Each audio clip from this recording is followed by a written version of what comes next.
I find that you are interested in it. Genuinely you are concerned about the right of the people, the unprivileged and the underprivileged. So ಇಲ್ಲಿ ಹಿಂದೆ ಸಾರ್ವಜನಿಕ ಅಂತ ಒಂದು ಇತ್ತು. ಈ operation ಇದೆಯಲ್ಲ ಅದು ಯಾವುದೋ ಹೊಸದಲ್ಲ, ಎಷ್ಟೋ ರೀತಿಯಾದಂಥ ಆಪರೇಷನ್ಗಳಲ್ಲಿ ನಡೆದೋಗಿವೆ. ಸಾಮಾನ್ಯರ ವಿರುದ್ಧ ಎಷ್ಟೋ ಆಪರೇಷನ್ಗಳು ನಡೆದೋಗಿವೆ. ಇವಾಗಿದ್ದು ಹೊಸದು operation Kagar. I am not very familiar with Hindi. Kagar ಅಂದ್ರೆ ಅರ್ಥ ಏನು ಅಲ್ಟಿಮೇಟ್ ಅಂತ. ಇದಾದ್ಮೇಲೆ nothing beyond. This will be the last attack. This will be the last war. ಇದಾದ್ಮೇಲೆ there won't be any need for the government to wage any more wars. ಯಾಕೆಂತಂದ್ರೆ ಇವ್ರನ್ನ ಯಾರು ಕೂಡ ನಮ್ಮನ್ನ ಎದುರಿಸುವಂಥವ್ರು ಇರೋಲ್ಲ. ಅಂದ್ರೆ ಸಂಪೂರ್ಣವಾಗಿ ನಾವೊಂದು ವಿಜಯವನ್ನು ಸಾಧಿಸ್ತೇವೆ ಅನ್ನೋ ಒಂದು ವಿಶ್ವಾಸದಿಂದ they are called it operation Kagar. ಹಿಂದೆ ಕಾಂಗ್ರೆಸ್ ಸರ್ಕಾರ ಇದ್ದಾಗಲೂ ಕೂಡ ದೆಹಲಿಯಲ್ಲಿ ಈ ರೀತಿಯಾದಂಥ ಅಟ್ಯಾಕ್ಸ್ ನಡೀತಾ ಇತ್ತು. ಅವರೇನು ಪೂರ್ತಿಯಾಗಿ ಇವರ ಜೊತೆ ಇದ್ರು ಅಂತ ಹೇಳಿಲ್ಲ. ಆದರೆ ಅವಾಗ the role of the corporates was not so much. ಇರುವುದಲ್ಲ ಈಗ ಯಾವ ರೀತಿ ನಡೀತಾ ಇದೆ ಅದಕ್ಕೆ ನಾವು ಹೋಲಿಸಿದರೆ ಹಿಂದೆ ಇಷ್ಟರ ಮಟ್ಟಿಗೆ ಕಾರ್ಪೊರೇಟ್ಗಳ ಡಾಮಿನೆನ್ಸ್ ಇರಲಿಲ್ಲ ಅಂತ ಹೇಳ್ಬೋದು. ಇದು ಮುಖ್ಯವಾಗಿ 91-92 ನಂತರದ ದೊಡ್ಡ ಬೆಳವಣಿಗೆ. ಮುಖ್ಯವಾಗಿ 2000 ಆದಮೇಲೆ ಅದಕ್ಕೂ ಹೆಚ್ಚಾಗಿ ಈಗಿನ ಸರ್ಕಾರ, ಈಗಿನ ಕೋಮುವಾದಿ ಸರ್ಕಾರ, ಕೋಮುವಾದಿ ಪಕ್ಷ ಅಧಿಕಾರಕ್ಕೆ ಬಂದ ಮೇಲೆ ಕೋಮುವಾದ ಮತ್ತು ಕಾರ್ಪೊರೇಟ್ವಾದ ಇವೆರಡು ಸೇರ್ಕೊಂಡಿದ್ದರಿಂದ ಈಗಿನ ದಾಳಿ ಇನ್ನು ಇಟ್ ಇಸ್ ಮೋರ್ ಫಿಯರ್ಸ್.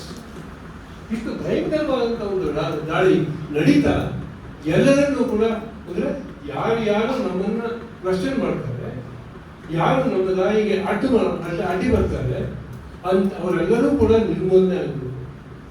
ಹಿಂದೆ ಸರ್ಕಾರ ತನಗೋಸ್ಕರ ಯುದ್ಧ ಮಾಡ್ತಿದ್ರು, ನಮ್ಮ ಪವರ್ ಇವರು ಕ್ವಶನ್ ಮಾಡ್ತಿದ್ದಾರೆ ಅಂತ.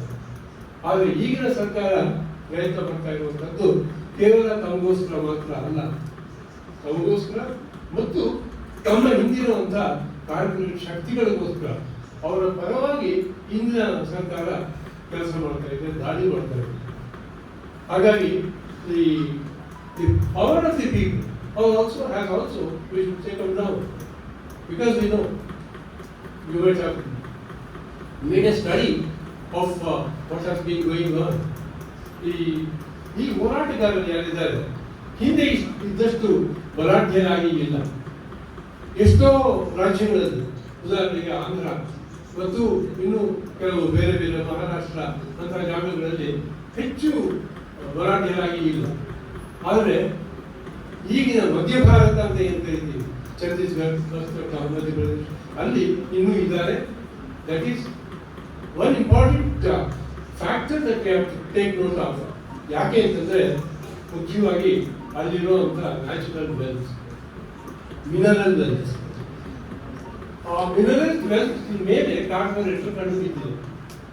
ಆ ಮಿನರಲ್ ವೆಲ್ತ್ ಖನಿಜಗಳ ಮೇಲೆ ಕಾರ್ಪೊರೇಟ್ ಕಂಡು ಬಿದ್ದಿರೋದ್ರಿಂದ ಪ್ರೊಫೆಸರ್ ಹರಗೋಪಾಲ್ ಅವರು ಬಂದರು, that's doctor and also my friend professor Ramesh.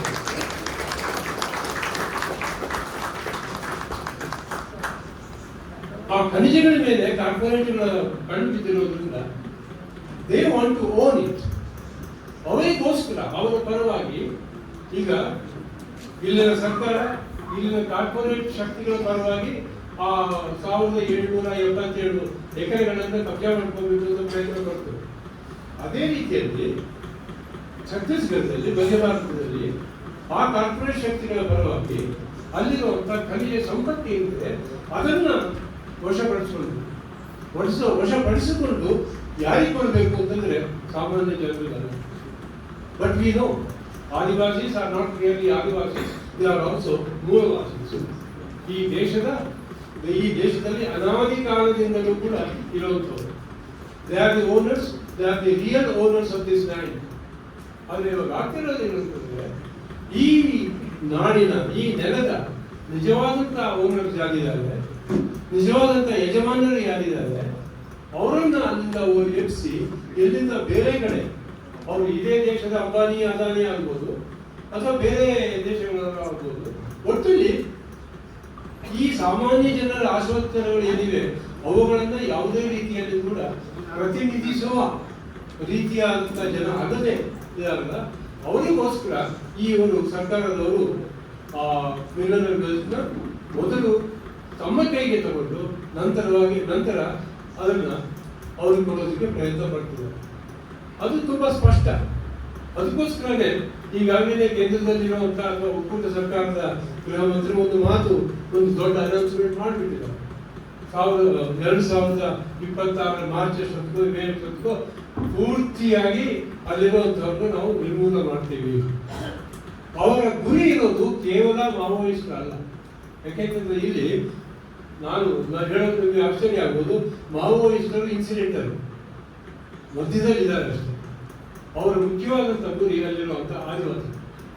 ಯಾಕೆಂತಂದ್ರೆ ಅಲ್ಲಿ ಮಾವೋಯಿಸ್ಟ್ ಇರ್ತಾರೋ ಇಲ್ವೋ, ಆದ್ರೆ ಆದಿವಾಸಿಗಳಿದ್ದಾರೆ. ಎಲ್ರಿಗೂ ಗೊತ್ತು, ಬ್ರಿಟಿಷ್ ಸರ್ಕಾರ ಇದ್ದಾಗ ಅವ್ರ ವಿರುದ್ಧ ಆದಿವಾಸಿಗಳು ಹೋರಾಡಿದ್ರು. ಅವಾಗ ಯಾರು ಮಾವೋಯಿಸ್ಟ್ಗಳು ಇರಲಿಲ್ಲ.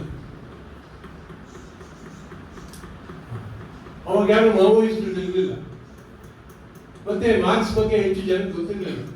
ಅಲ್ಲೂ ಸೀತಾರಾಮ ಇದ್ದ, ಬೆಸ್ಸಾ ಹುಂಡ ಇದ್ದ, ಗೌರವ್ ಭೀಮ್ ಇದ್ದ. ಆಗಲೂ ಕೂಡ ಅವರೆಲ್ಲ ಯುದ್ಧ ಮಾಡಿದ್ರು, ನಾರ್ತ್ ಈಸ್ಟ್ ಅಲ್ಲಿ ಯುದ್ಧ ಮಾಡಿದ್ರು. ಆಗ ಯುದ್ಧ ನಡೀತು. ಹಾಗಾಗಿ ಮಾವೋಯಿಸ್ಟರು ಇವರು ಪರವಾಗಿ ಯುದ್ಧ ಮಾಡ್ತಾರೋ ಇಲ್ವೋ, ಆದ್ರೆ ಆದಿವಾಸಿಗಳಂತೂ ತಮ್ಮ ಯುದ್ಧವನ್ನು ಮುಂದುವರಿಸ್ತಾರೆ ಅನ್ನೋದು ಸರ್ಕಾರಕ್ಕೆ ಗೊತ್ತು. ಹಾಗಾಗಿ ಆದಿವಾಸಿಗಳನ್ನು ಕೂಡ ನಿರ್ಮೂಲ ಮಾಡಬೇಕು. ಆದ್ರೆ ಆ ಸರ್ಕಾರದವರು ಆದಿವಾಸಿಗಳನ್ನ ನಾವು ನಿರ್ಮೂಲ ಮಾಡ್ತೀವಿ ಅಂತ ಹೇಳ್ತಿಲ್ಲ, ಅವ್ರು ಕೇವಲ ಮಾವೋಯಿಸ್ಟರನ್ನೇ ನಿರ್ಮೂಲ ಮಾಡ್ತಾ ಇದ್ದೀವಿ ಅಂತ. ಆದ್ರೆ ನಾವು ಅರ್ಥ ಮಾಡ್ಕೊಳ್ಬೇಕಂತ ಹೇಳಿದ್ರೆ, ಮಾವೋಯಿಸ್ಟರ ಹೆಸರಿನಲ್ಲಿ ಆದಿವಾಸಿಗಳನ್ನು ಕೂಡ ಅಲ್ಲಿಂದ ಒಕ್ಕಲಿಸೋದು, ನಂತರದಲ್ಲಿ ಆದಿವಾಸಿಗಳು ಎಲ್ಲಿ ಹೋಗ್ತಾರೆ ಗೊತ್ತಿಲ್ಲ. ಯಾಕಂದ್ರೆ ಈಗ there are so many people, farmers and others, who have been displaced. They were evacuated, they were sent out, driven out, kicked out of their places. ಎಲ್ಲೋ ನಗರಗಳಿಗೆ ಹೋಗಿ ಸಮುದ್ರದಲ್ಲಿ ಸೇರಿಕೊಂಡು and then they become totally invisible, ಕಾಣೆ ಆಗ್ತಾರೆ. So ಅಲ್ಲಿರುವಂತಹ ಆದಿವಾಸಿಗಳಿಗೂ ಕೂಡ ಅದೇ ಗತಿ ಬರ್ತದೆ. ಆದ್ರೆ ಈ ರೆಸ್ಪೆಕ್ಟ್ ಇಸ್ ಕಂಟ್ರಿ, ಈ ದೇಶದಲ್ಲಿರುವಂಥ ಬೇರೆಯವರು, ಅದು ಮಿಡಲ್ ಕ್ಲಾಸ್ ಆಗ್ಬೋದು, ಇನ್ನು ಬೇರೆ ವರ್ಗದವರು ಆಗ್ಬೋದು, we are not prepared to be merely silent spectators. Father Stan Swami ಎಲ್ರಿಗೂ ಗೊತ್ತು, and he has written a book, I am not a silent spectator. So we also don't want to be silent spectators. ಸುಮ್ಮನೆ ನೋಡ್ತಾ ಏನೋ ನಡೀತಾ ಇದೆ, ಇದು ನಮಗೆ ಸಂಬಂಧ ಪಡದೇ ಇರೋದು ಅಲ್ಲ ಅಂತ ಅಂದ್ಕೊಳ್ಳೋದಕ್ಕೆ ನಾವು ಸಿದ್ಧರಿಲ್ಲ ಅನ್ನೋದು ಇಷ್ಟೊಂದು ಜನ ಯುವ ಪೀಳಿಗೆ ಇದ್ದಿರಲ್ಲ, ಅದೇನೆ ಸ್ಪಷ್ಟವಾಗಿ ಸಾರ್ತಾ ಇದೆ. ಸೊ ಆ ವಿಷಯಗಳನ್ನು ಇನ್ನು ಹೆಚ್ಚು ವಿವರಗಳೊಂದಿಗೆ ಅರ್ಥ ಮಾಡ್ಕೊಳ್ಳೋದಕ್ಕೋಸ್ಕರ ಅಂತ ಹೇಳಿ ಈ Karnataka forum, people's forum against the war on Adivasis, we have not called it war on Maoists, it is war on Adivasis. So ಈ ಒಂದು ಫೋರಂ ಒಕ್ಕೂಟದ ಅಡಿಯಲ್ಲಿ ಹಲವಾರು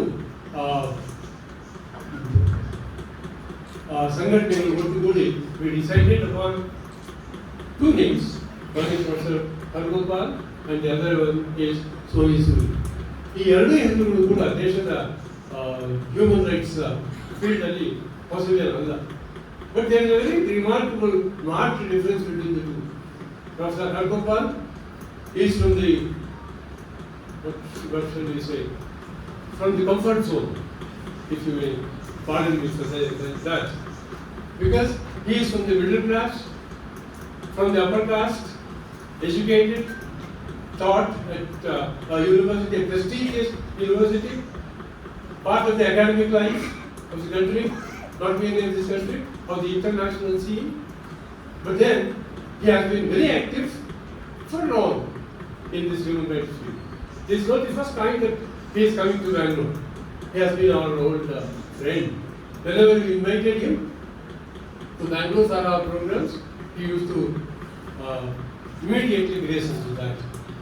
And the other person, Soni Sori. Soni Sori ಅವರ ಹಿನ್ನೆಲೆ ಇದೆಯಲ್ಲ ಅದು ಪೂರ್ತಿಯಾಗಿ ಡಿಫ್ರೆಂಟ್ ಆದಂತ. ಅವ್ರು ಹೆಚ್ಚು ಓದಿಲ್ಲ, ಇಂಗ್ಲಿಷ್ ಬರೋಲ್ಲ, ಅದು ದೊಡ್ಡ ಡಿಸ್ಕ್ವಾಲಿಫಿಕೇಶನ್ ಅಲ್ಲ. ಅವ್ರಿಗೆ ಬರೋದು ಹಿಂದಿ, ಒಳ್ಳೆ ಚೆನ್ನಾಗಿ ಮಾತಾಡ್ತಾರೆ, ನನಗೆ ಅರ್ಥ ಆಗದಿದ್ರು ಕೂಡ. ಅಂದ್ರೆ ಮೊದಲಿನಿಂದಲೂ ಕೂಡ ಅವರು ಆಕ್ಟಿವಿಸ್ಟ್ ಆಗಿದ್ದಾರೆ. ಸಾಮಾಜಿಕ ಕ್ರಿಯಾಶೀಲತೆ ಅವರ ಜೀವನದ ಒಂದು ಭಾಗ ಆಗಿದೆ. ಆಕ್ಟಿವಿಸ್ಟ್ ಆಗಿರೋ ಕಾರಣದಿಂದಾಗಿ she has also undergone the worst sort of treatment in the hands of the establishment. ಯಾವ ರೀತಿಯಲ್ಲಿ ಒಬ್ಬ ಆಕ್ಟಿವಿಸ್ಟ್ ವಿರುದ್ಧ ಆಗ್ಬೋದು, ಅದರಲ್ಲೂ ಯಾವ ರೀತಿಯಲ್ಲಿ ಒಬ್ಬ ಮಹಿಳಾ ಆಕ್ಟಿವಿಸ್ಟ್ ವಿರುದ್ಧ ಜನರು ಕೆಲಸ ಮಾಡ್ಬೋದು, ಅಷ್ಟೆಲ್ಲ ರೀತಿಯಲ್ಲಿ ಅವರಿಗೆ ಕಷ್ಟ ಕೊಟ್ಟಿದ್ದಾರೆ. ಅಷ್ಟೆಲ್ಲ ಆದರೂ ಕೂಡ ಅವ್ರು ಮಾತಾಡೋದೇ ಅವೆಲ್ಲವೂ ಹೇಳ್ತಾರೆ. ಅದಕ್ಕೋಸ್ಕರ ನಾನು ಇವರು ಹೋಗ್ತಿಲ್ಲ. ಅಷ್ಟೆಲ್ಲ ಕೊಟ್ಟರೂ ಕೂಡ she is still standing firm. Yes, I work for my people. ಅವರು ನಮ್ಮ ಜನ ಇರೋವರೆಗೂ ಕೂಡ, ನಾನಿರೋವರೆಗೂ ಕೂಡ ನಮ್ಮ ಜನಕ್ಕೋಸ್ಕರ ಸರ್ಕಾರದ ವಿರುದ್ಧ ನಿಲ್ಲೋದಕ್ಕೆ ನಾನು ಸಿದ್ಧ ಇದ್ದೀನಿ ಅಂತ ಒಂದು ಡಿಟರ್ಮಿನೇಷನ್ ಇಂದ, ಒಂದು ಬದ್ಧತೆಯಿಂದ ಅವರು ಕೆಲಸ ಮಾಡ್ತಿರುವಂಥದ್ದು. ನಾವು ಇಬ್ಬರಲ್ಲೂ ಕೂಡ ನಾವು ಮುಖ್ಯವಾಗಿ ನೋಡುವಂಥದ್ದು ಬದ್ಧತೆ. This commitment to society, commitment to the people. Who are the people? The common people. ಯಾಕಂದ್ರೆ ಸರ್ಕಾರಗಳಿಗೆ ಪೀಪಲ್ ಅಂತಂದ್ರೆ ಕಾರ್ಪೊರೇಟ್ ನವರಿಗೆ, ಆದರೆ ನಮ್ಮ ಪ್ರಕಾರ ಪೀಪಲ್ ಅಂತಂದ್ರೆ ಸಾಮಾನ್ಯ ಜನ, ಶ್ರೀ ಸಾಮಾನ್ಯರು ಅಂತ ಕುವೆಂಪು ಹೇಳಿದ್ರಲ್ಲ, ಅದು ಆ ಶ್ರೀ ಸಾಮಾನ್ಯ. ಸೊ ಇವತ್ತು ನಾವು ಅವರಿಬ್ಬರನ್ನ ಇಲ್ಲಿಗೆ ಕರೆದಿದ್ದೀವಿ. ಅವರಿಬ್ಬರು ಮಾತಾಡ್ತಾರೆ. First professor Haragopal will speak, then that will be translated in Kannada by our friend Shashank, and then that will be followed by Soni Sori, and that will be translated to Kannada by Rehman. So once again, let me personally and also on behalf of all the organizing people here, groups, let me welcome you all wholeheartedly, and also thank especially Soni Sori and Professor Haragopal for having said yes to our plan. Thank you.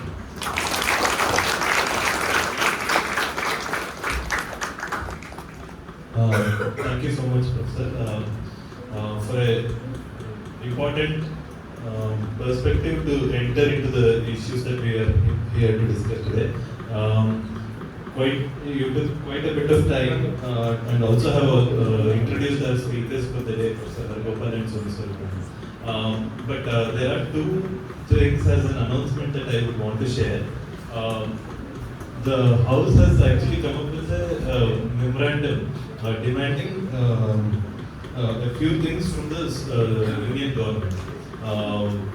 That form will be shared across, it will be passed on. We hope all of you could agree to those demands and sign. That is one part. There is also another set of sheets that are passed around to just know who all have joined us here today. I'll read out the demands in the resolution at first. The first demand is to immediately halt Operation Kagar. Secondly, immediate ceasefire and unconditional peace talks with the CPI Maoist groupings, and to also have an independent inquiry into all instances of extrajudicial killings. These are the three demands that we are raising for. ಅಂದ್ರೆ operation ಕಗಾರ್ನ ಈ ಕೂಡಲೇ ನಿಲ್ಲಿಸಬೇಕು, CPI ಮಾವೋವಾದಿ ಪಕ್ಷದೊಂದಿಗೆ ಕದನ ವಿರಾಮನ ಘೋಷಿಸಿ ಮತ್ತೆ ಒಂದು ಶಾಂತಿ ಮಾತುಕತೆಗಳನ್ನ ಈ ಕೂಡಲೇ ಪ್ರಾರಂಭಿಸಬೇಕು, ಮತ್ತೆ ಕಾನೂನು ಬಾಹಿರವಾಗಿ ಯಾವೆಲ್ಲ ಹತ್ಯೆಗಳು ಮತ್ತೆ ದಾಳಿಗಳು ನಡೆದಿದ್ದು ಅದ್ರ ಬಗ್ಗೆ ಒಂದು ಸ್ವತಂತ್ರ ತನಿಖೆಯನ್ನು ಕೈಗೊಳ್ಳಬೇಕು ಅನ್ನೋದು ಈ ಮೂರು ಡಿಮ್ಯಾಂಡ್ಗಳನ್ನ ಮುಂದಿಟ್ಕೊಂಡು ಒಂದು ಮೆಮೊರಾಂಡಮ್ ಡ್ರಾಫ್ಟ್ ಮಾಡಿದ್ದಾರೆ. ಅದು ಎಲ್ರಿಗೂ ಪಾಸ್ ಆಗ್ತಾ ಬರುತ್ತೆ. ದಯವಿಟ್ಟು ಸೈನ್ ಮಾಡಿ ಅದನ್ನ ಪಕ್ಕದಲ್ಲಿ ಪಾಸ್ ಮಾಡಿ. ಯಾಕಂದ್ರೆ ಇಷ್ಟೊಂದು ಜನ ಇರೋದ್ರಿಂದ ನಾವು ಕೊನೆಯಲ್ಲಿ ಇದನ್ನು ಮಾಡೋದಕ್ಕೆ ಸಮಯ ಸಿಗದೆ ಹೋಗಬಹುದು. ನಮ್ಮ ಸ್ಪೀಕರ್ಸ್ ನಮ್ಮ ಜೊತೆ ಮಾತಾಡ್ತಾ ಇರ್ತಾರೆ. Speakers will be speaking to us, and in the meanwhile we thought we could pass around without much of disturbances around. So that is one announcement that was there. But Professor Nagargere Ramesh actually stated that Professor Haragopal would speak first. But on the other side, we thought, why not have Soni Sori madam speak first and then have Professor Haragopal actually speak around the same. So first we would invite Soni Sori ma'am. Professor Nagargere Ramesh has actually introduced her very informally. But just for a formal introduction, I will read out her biography. Soni Sori is a veteran activist from Bastar who has joined us here today. She will speak to us about military escalation in facilitating.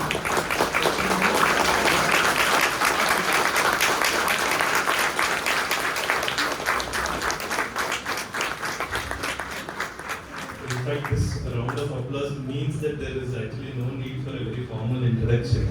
But let me continue to do that. She will speak to us here today about escalating military presence in the Bastar region that is facilitating the corporatisation. She was arrested in 2011 and tortured by the Chhattisgarh police on false charges of being a conduit of Maoists. She had to face immense torture at the hands of the police. Despite repression, she has continued to fearlessly speak about and continue against the continued attacks on Adivasis in Bastar. Right from the times of the Operation Kagar to Operation Samila and Prahar and now Operation Kagar. So, Soni Sori madam ಬಸ್ತಾರಲ್ಲಿ ಆದಿವಾಸಿಗಳ ಹಕ್ಕುಗಳ ಪರವಾಗಿ ಹೋರಾಡ್ತಿರುವಂತ ಹೋರಾಟಗಾರ್ತಿಯಾಗಿದ್ದಾರೆ. ಅವರು ಈ ಹಿಂದೆ ಕೂಡ ಅಂದ್ರೆ operation green Hunt ಟೈಮ್ಗಳಿಂದಲೂ ಕೂಡ ಈ ಬಗ್ಗೆ ದನಿನ ಎತ್ಕೊಂಡು ಬಂದಿರುವಂತ ಒಬ್ರು ಹೋರಾಟಗಾರರು. ಬಹಳ ಮಾವೋಯಿಸ್ಟ್ಗಳ ಜೊತೆ ಕೈ ಜೋಡಿಸಿದ್ದಾರೆ ಅನ್ನೋ ಒಂದು ಏನು ಸುಳ್ಳು ಆಪಾದನೆ ಮೇಲೆ ಅವ್ರನ್ನ ಛತ್ತೀಸ್ಗಢ ಪೊಲೀಸರು ಅರೆಸ್ಟ್ ಮಾಡಿ ಅದಾದ ನಂತರ ಒಂದಷ್ಟು ಟಾರ್ಚರ್ ಆಗಿ ಅದಾಗಿ ಬಂದರೂ ಕೂಡ ನಮ್ಮ ಜೊತೆಗೆ ಈಗಲೂ ಹೋರಾಟದಲ್ಲಿ ಸಕ್ರಿಯವಾಗಿ ತೊಡಗಿಸಿಕೊಂಡು ಆದಿವಾಸಿಗಳ ಮೇಲೆ ನಡೀತಿರುವಂತ ದೌರ್ಜನ್ಯಗಳು ಹಲ್ಲೆಗಳು ನಿಲ್ಲಬೇಕು ಅಂತ ಗಟ್ಟಿದಲ್ಲಿ ಮಾತಾಡ್ತಿರುವಂತ ದೊಡ್ಡ ಹೋರಾಟಗಾರರು ನಮ್ಮ ಜೊತೆಗಿದ್ದಾರೆ. I welcome you stage. ಅವರು ನಮ್ಮ ಜೊತೆ ಹಿಂದಿ ಮಾತಾಡ್ತಾರೆ. She will be speaking in Hindi. So I request Rehman from Nazar to translate it for us for the audience today.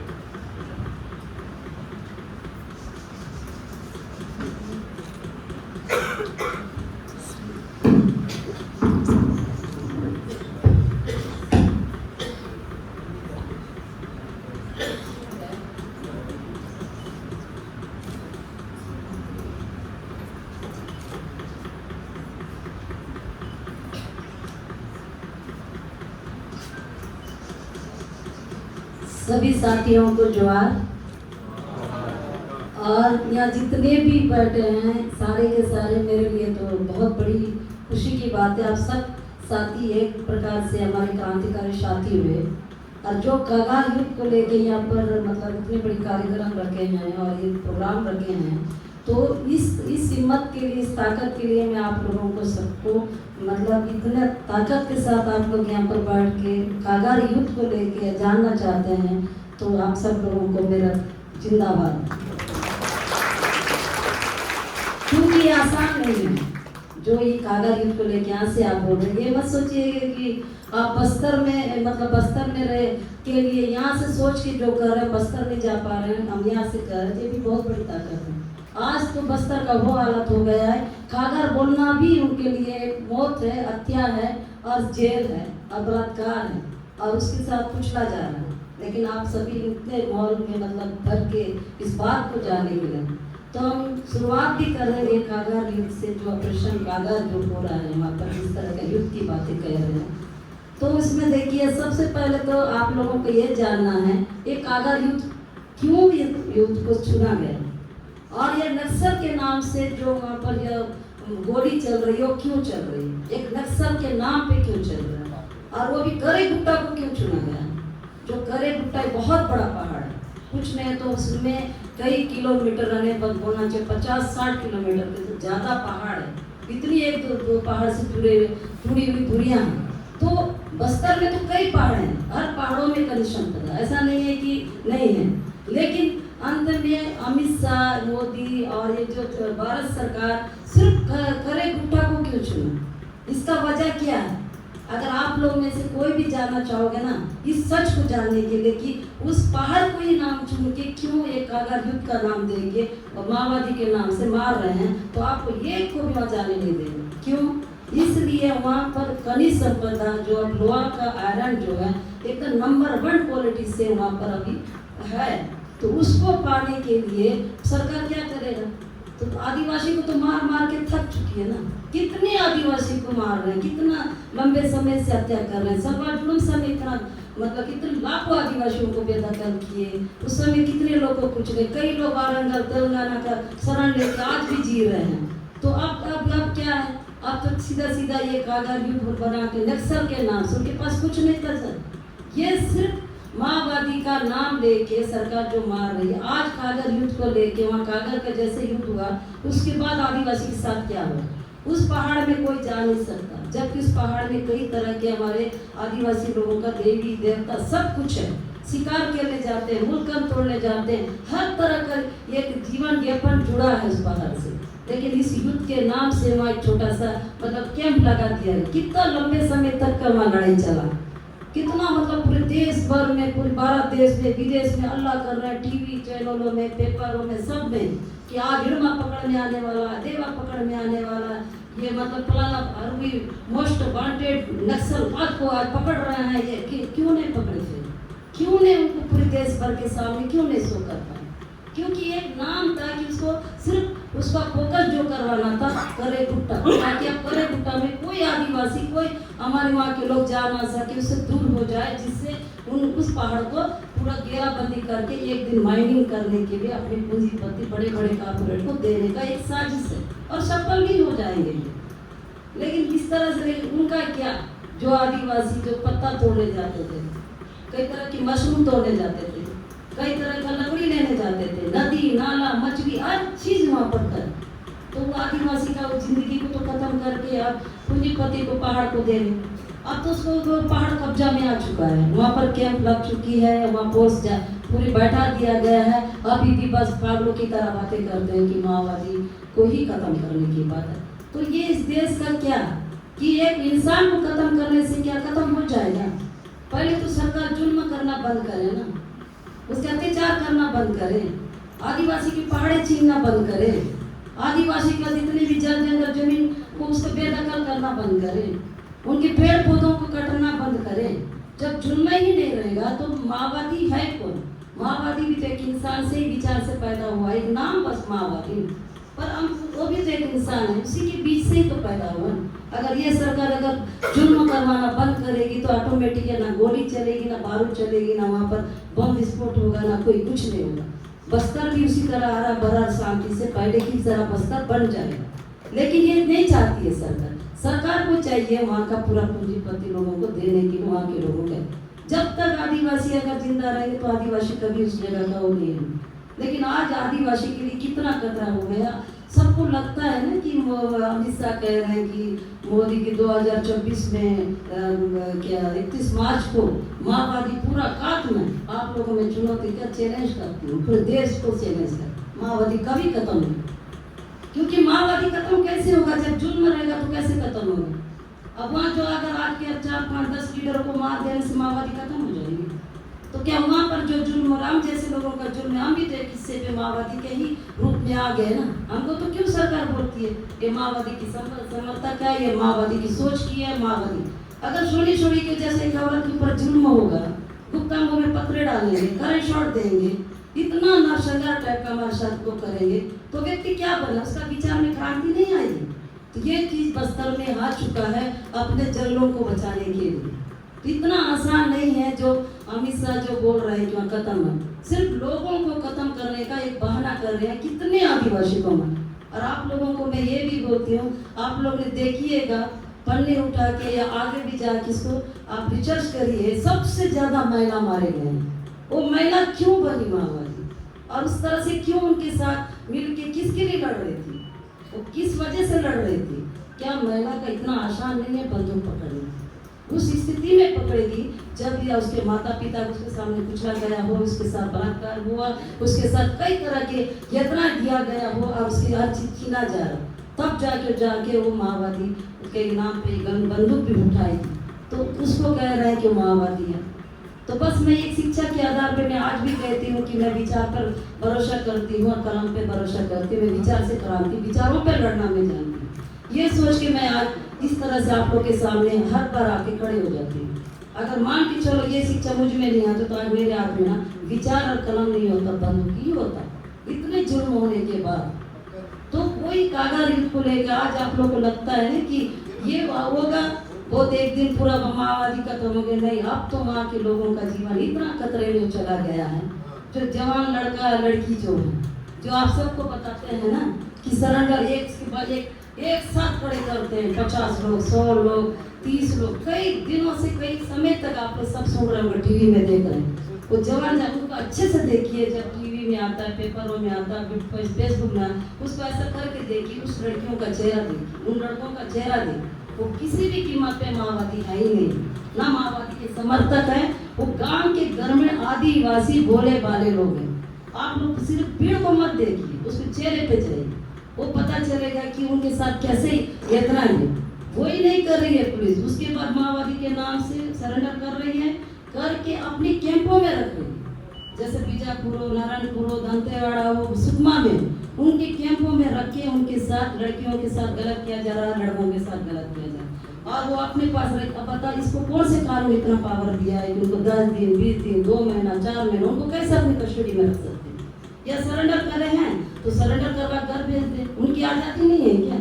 जबकि पहली बात तो है ही नहीं है माओवादी सब, फिर भी वो लोग अपना नाम बढ़ाने के लिए, अपनी वाहवाही करने के लिए उनको सरेंडर कर दिया। तो उसके बाद घर वापस क्यों नहीं भेजा जाता? घर में क्यों नहीं जाने दिया जाता? क्यों अपनी कस्टडी में रख के वो क्या कर रहे हैं? मजदूरी करा रहे हैं। जितना बड़े बड़े वहाँ पर बिल्डिंगें बन रहा है, जहाँ जहाँ पर जो मकाने बन रहे हैं, जो काम रोड बना रहे हैं, सब बना रहे हैं, वो आदिवासियों को उसके में इस्तेमाल कर रहे हैं, उनकी रोजी को भी खा रहे हैं। आदिवासी मरने के बाद भी 2 लाख, 3 लाख, 5 लाख का होता है, जेल जाने से भी लाखों को होता है। आज उनके पास मजदूरी के नाम से रखे हैं और आज सारे के सारे लोग से काम करवा के उसमें भी पैसा ले रहे हैं। और आप सब लोग सवाल पूछेंगे तो क्या बोलेंगे? कोई बाहर से भी जाएगा क्या? ये तो माओवादी है, सरेंडर माओवादी। कल आए थे, 10 दिन से 2 दिन से पूछताछ कर रहे हैं, लेकिन हमको तो पता है महिलाएं मर रही है। बीजापुर में एक हमारी महिला बहन वो मर चुकी है। कब तक अपने शरीर देते रहे? कब तक उसके साथ जुल्म करते रहे? तो जब हम पता किए कि क्यों मरी, तो बोले कि दीदी वहाँ पर ना अंदर रख के अंदर घुसने नहीं देते हैं, मन चाहे वो आदमी उसके उस औरत के मतलब उन लड़कियों के शरीर से खेलते रहेगा। ये शरीर भी कितने दिन सहेगा? ये लोग सिर्फ अपना एक उस तरीके से जो लड़की घर भागना चाहती उसको जबरदस्त शारीरिक शमन करवा रहे, और जो लड़का घर बनना चाहता, घर जाना चाहता, उसको जबरदस्त उस लड़के के एक लड़की के साथ शारीरिक संबंध कर। उसके बाद पुलिस क्या कर रही है? डरा रही, देख तेरे साथ उस लड़के के साथ ये संबंध हुआ है, तू कैसे जाएगा? हम गाँव वाले को बता देंगे तो ऐसा है। लड़के को भी डरा रहा है, तू क्या क्या किया यहाँ पर लड़कियों के साथ? एक तो दबा बंदों के नोक पे उस लड़की के शरीर पे भेजेंगे, लड़की को लड़का के शरीर पे भेजेंगे, ये सारा चीज वहाँ चल रही है और उनको निकाल नहीं पा रहे। ये कागर युद्ध का ही एक हिस्सा है। और उस कागर युद्ध में जैसा कि मतलब लड़कियों का तो इतना दर्द लगता है, जितने मुझे पता है आज भी लड़कियों को मेरे आसपास है कुछ लोग दंतेवाड़ा में, अब मैं भी किस किस को कितना हम साथ दे पाएंगे, क्या कर पाएंगे, हमको तो समझ में नहीं है। तो लड़कियां बोलती दीदी हम मजदूरी करेंगे, कम से कम हम बच तो जाएंगे। जो लड़कियां गांव में हैं उनकी बता रही, ये तो जो उनके खेत में उनकी सोच जिंदगी गई पर उनको बचाएगा कैसे? उनको आजाद कैसे करेंगे? कैसे? कितने लोग हैं आज बोलेंगे, आज मैं सोनी सोरी यहाँ बोल रही है, जो झूठ बोलती है। अगर उसी जगह आप लोग एक कमेटी बना के आई है ना, मैं बताती हूँ गाँव में कितने लोगों के लोग रखे हैं, तो क्या ये सरकार करने देगी? क्या ये सरकार उस तरह से पूछताछ करने के लिए गाँव तक घुसने देगी? नहीं देगी। और रोते हैं जो मर जाता है उसका बाप माँ, तो अब भी छुट्टी नहीं देते। ये क्या है? एक तरफ जेल है, एक तरफ जो ये लोग अपने परिसर में रखे वो तो जेल से भी ज्यादा खतरनाक जेल है। एक बार के लिए जेल में जाएंगे तो कम से कम वहाँ पर 2 टाइम का खाना, चाहे खीरा का ही सही, और कम से कम सांस लेने के लिए एक सुकून थोड़ी बहुत मिलेगी जेल के अंदर। मैं खुद जेल के जीवन काटी, लेकिन जो उनके परिसर, उनकी कस्टडी में उनका कोई जिंदगी का ना सांस लेने की मतलब वो स्थिति में है ना, मरना चाहते हैं ना, जीना चाहते हैं ना, खाना चाहते हैं। अब लड़की हर दिन सब शाम होते डर जाती होगी, आप पता नहीं मेरे साथ आज कौन आएगा, कैसे आता कैसे तक, हर रात को लड़का डर जाता होगा, आप पता नहीं किस लड़की के पास मेरे को भेजेंगे। ये स्थिति वहाँ पर चल रही। ये तो मैं जवान लड़के लड़कियों का ये सारी चीजें बता रही हूँ। और जो गांव में जो लड़कियां हैं, उन लड़कियां वहाँ पर भी जैसे नारायणपुर है, मतलब नारायणपुमा वगैरह है, इधर हर जगह जगह में अंदर में टेंट डाल डाल के फोर्स वहाँ पर मतलब 24 घंटा 48 घंटा रहे। तो हर रोज 48 घंटे में घरों में जाके घुस रही है। तो घर जाके घुस, कोई घर का कोई कोना नहीं छोड़ते, कहीं नहीं छोड़े, टुकना मतलब कोई चीज मतलब जगह को नहीं छोड़ते। वो ढूंढते हैं, बाड़ी में देखो, घर में देखो, ऊपर देखो, नीचे देखो, पूरा ढूंढते।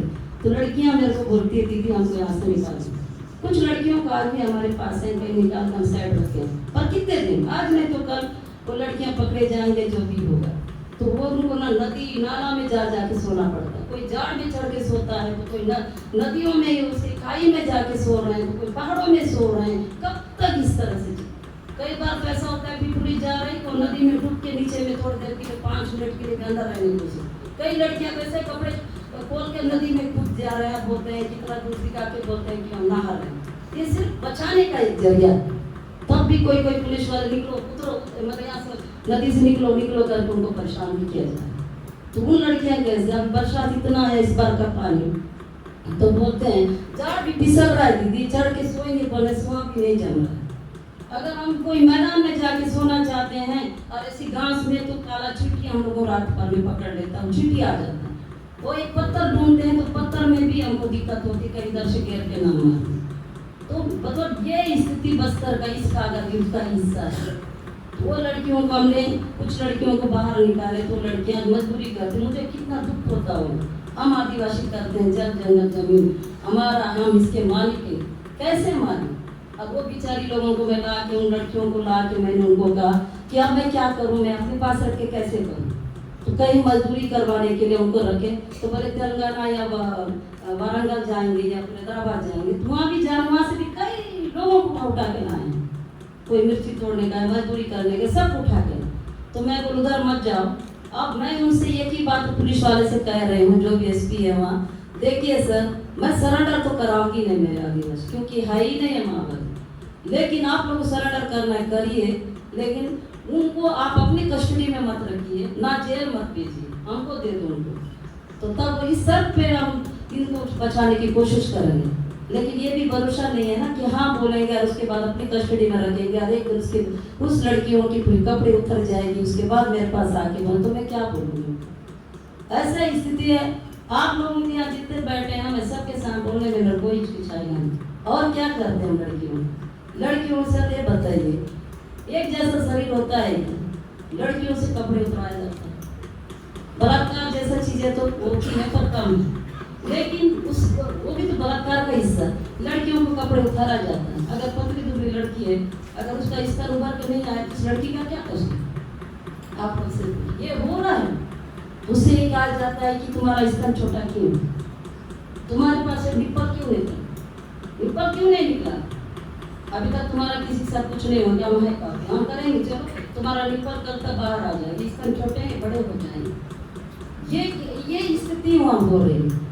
और ये बातें मेरे आदिवासी होने के नाते खुल की हमको ये बातें बताते, तब हमको कितना दर्द होता, कितनी तकलीफ होती थी। ऐसा नहीं है कि मणिपुर में जो चीज हुआ उसको तो एक वीडियो में आया, उसमें आया, दिखे, तो मणिपुर जैसे अलग अलग चीजें बस करते हो, अलग अलग चीजें, उनकी कपड़े उतारा जाता है, पेटीकोट में रखा जाता है, कभी उनका ये ब्लाउज में रखा था, पूरे इसे है, तो इसको उनकी हिसाबों से उनकी उससे क्या, जो लड़की मोटी है, ज्यादा बहुआ है, उसको बोलेंगे तेरा बहुत मजेदार है, तेरा स्तर अच्छा है, लाओ पकड़ के दे, पकड़ लिए तो ढीला है, तो ढीला कैसा, टाइट क्यों नहीं? ये मेरे बस्तर की बहनों के साथ ये सब चीजें हुई।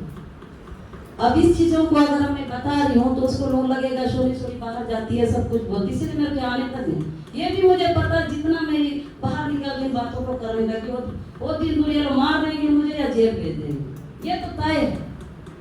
इसीलिए हमारी जुबानों को बंद करने की हमेशा कोशिश किया जाए। ये तो वहाँ की लड़का लड़की बस्तर के जो लोगों का हो रहा है। और आप भी देखिए, अब वहाँ और ये नहीं, कागार युद्ध में 31 लोग मारे गए। उस 31 लोग मारने से क्या हुआ, उनकी बॉडी में कीड़े क्यों लगे? कभी आप लोग ने इस बात को सोचिएगा।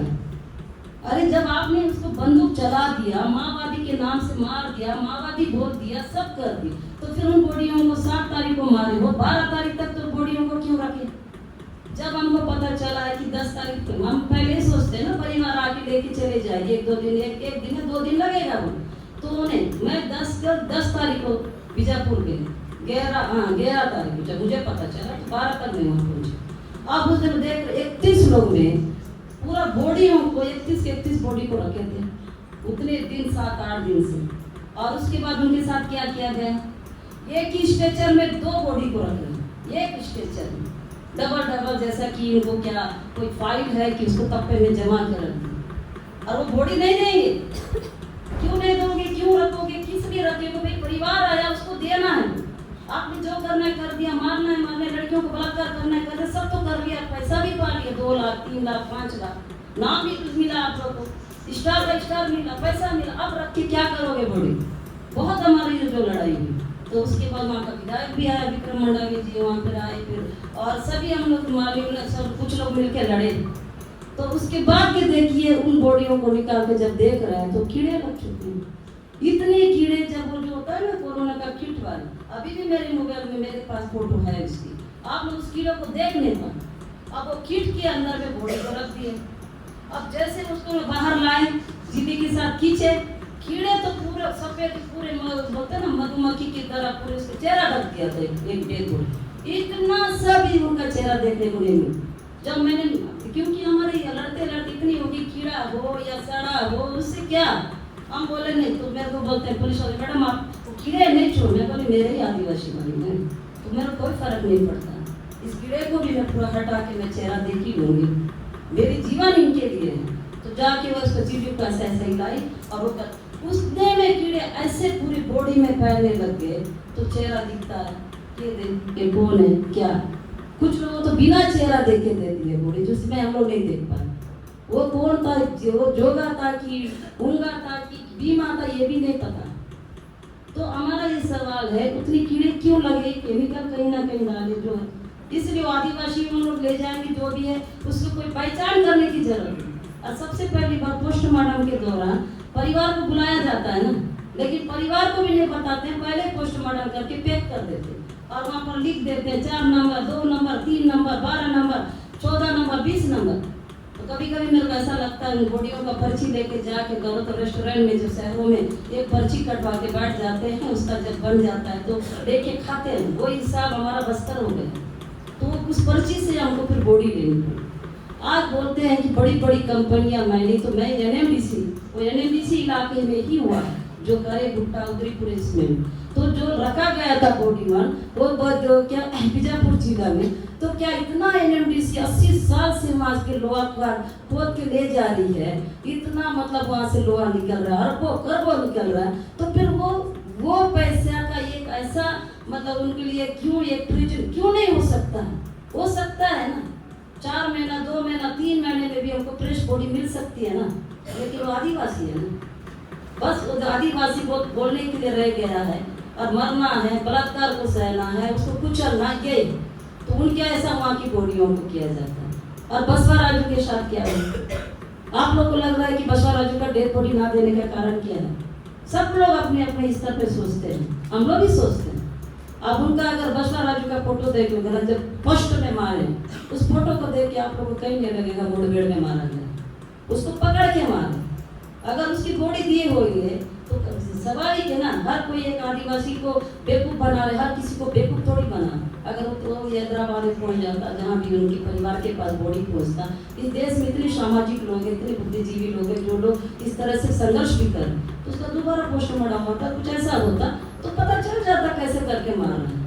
तो उसकी वजह से वो क्या बोल रहा है, नहीं उसकी बॉडी देंगे तो वहाँ बहुत भीड़ के साथ उसका ये होगा, उससे क्या लेना देना, भीड़ बढ़ जाए ये हो जाए तो सर भाई वो एक बस्तर के जंगल जमीन की माओवादी हो या जो एक आदिवासी हो लड़ रहा है, तो एक तरह से तो उसके लिए तो उन्होंने इतना बड़ा फाइट किया है तो स्वाभाविक भीड़ बढ़ेगी। कोई बंदूक की नोक के लिए भीड़ नहीं बढ़ेगी, उसकी लड़ाई उसकी संघर्ष के लिए भीड़ बढ़ेगी ना।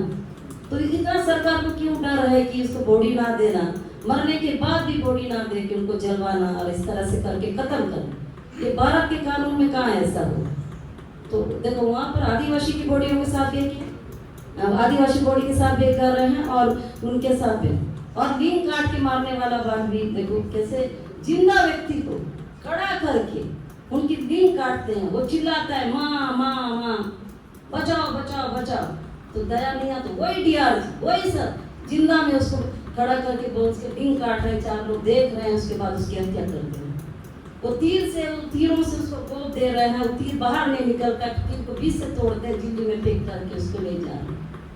तो ये वहाँ की कागर युद्ध का ये पेट में रहने वाली, बोलते हैं ना, सबसे बड़ी बात बता दे रहे, जो पेट में जो बच्चा है वो बोले 4-5 महीना 6 महीना का बच्चा पेट के अंदर है ना, जब वहाँ का गोला बारूद फेंका जाता है ना, पूरी मतलब बंदूक की जो आवाज, मैं भी उस इलाके में गई थी पूरे, और जो महिलाएं पेट में रहती हैं वो हैं, और इतना गोला बारूद रात दिन फेंका जाता है, उस समय वो माँ उठ के बैठ जाती है, तब हम पूछते हैं क्यों उड़ गए, तो अंदर सोने नहीं दे रहा ना, पेट के अंदर करबला रहा है। अब उस सब वो बच्चा, पेट का बच्चा सुन रहा है इस आवाज को, उस बारूद की आवाज को, उस बम ब्लास्ट को, उस गोली के आवाज को, ये वहाँ का स्थिति है। और बता रही हूँ बहुत सारी बातें, इतनी तो मैं कम समय में नहीं बता पाऊँ। अभी जो हुआ है कागर युद्ध के बाद अभी तक पूरा इलाका का जो पहाड़ों में कि जो नंदराज पहाड़ अडानी जो पिछले बार 2018 को लेने की कोशिश किया था, नहीं ले पाया, उसका फर्जी था, तो उसको हम लोग ने 7 दिन का आंदोलन करके रद्द करा दिया। लेकिन उस इलाका में आज 14-14, 15-15 कैंप किसके लिए लगा? अडानी के लिए लगा, जिंदल के लिए लगा, कंपनियों के लिए लगा।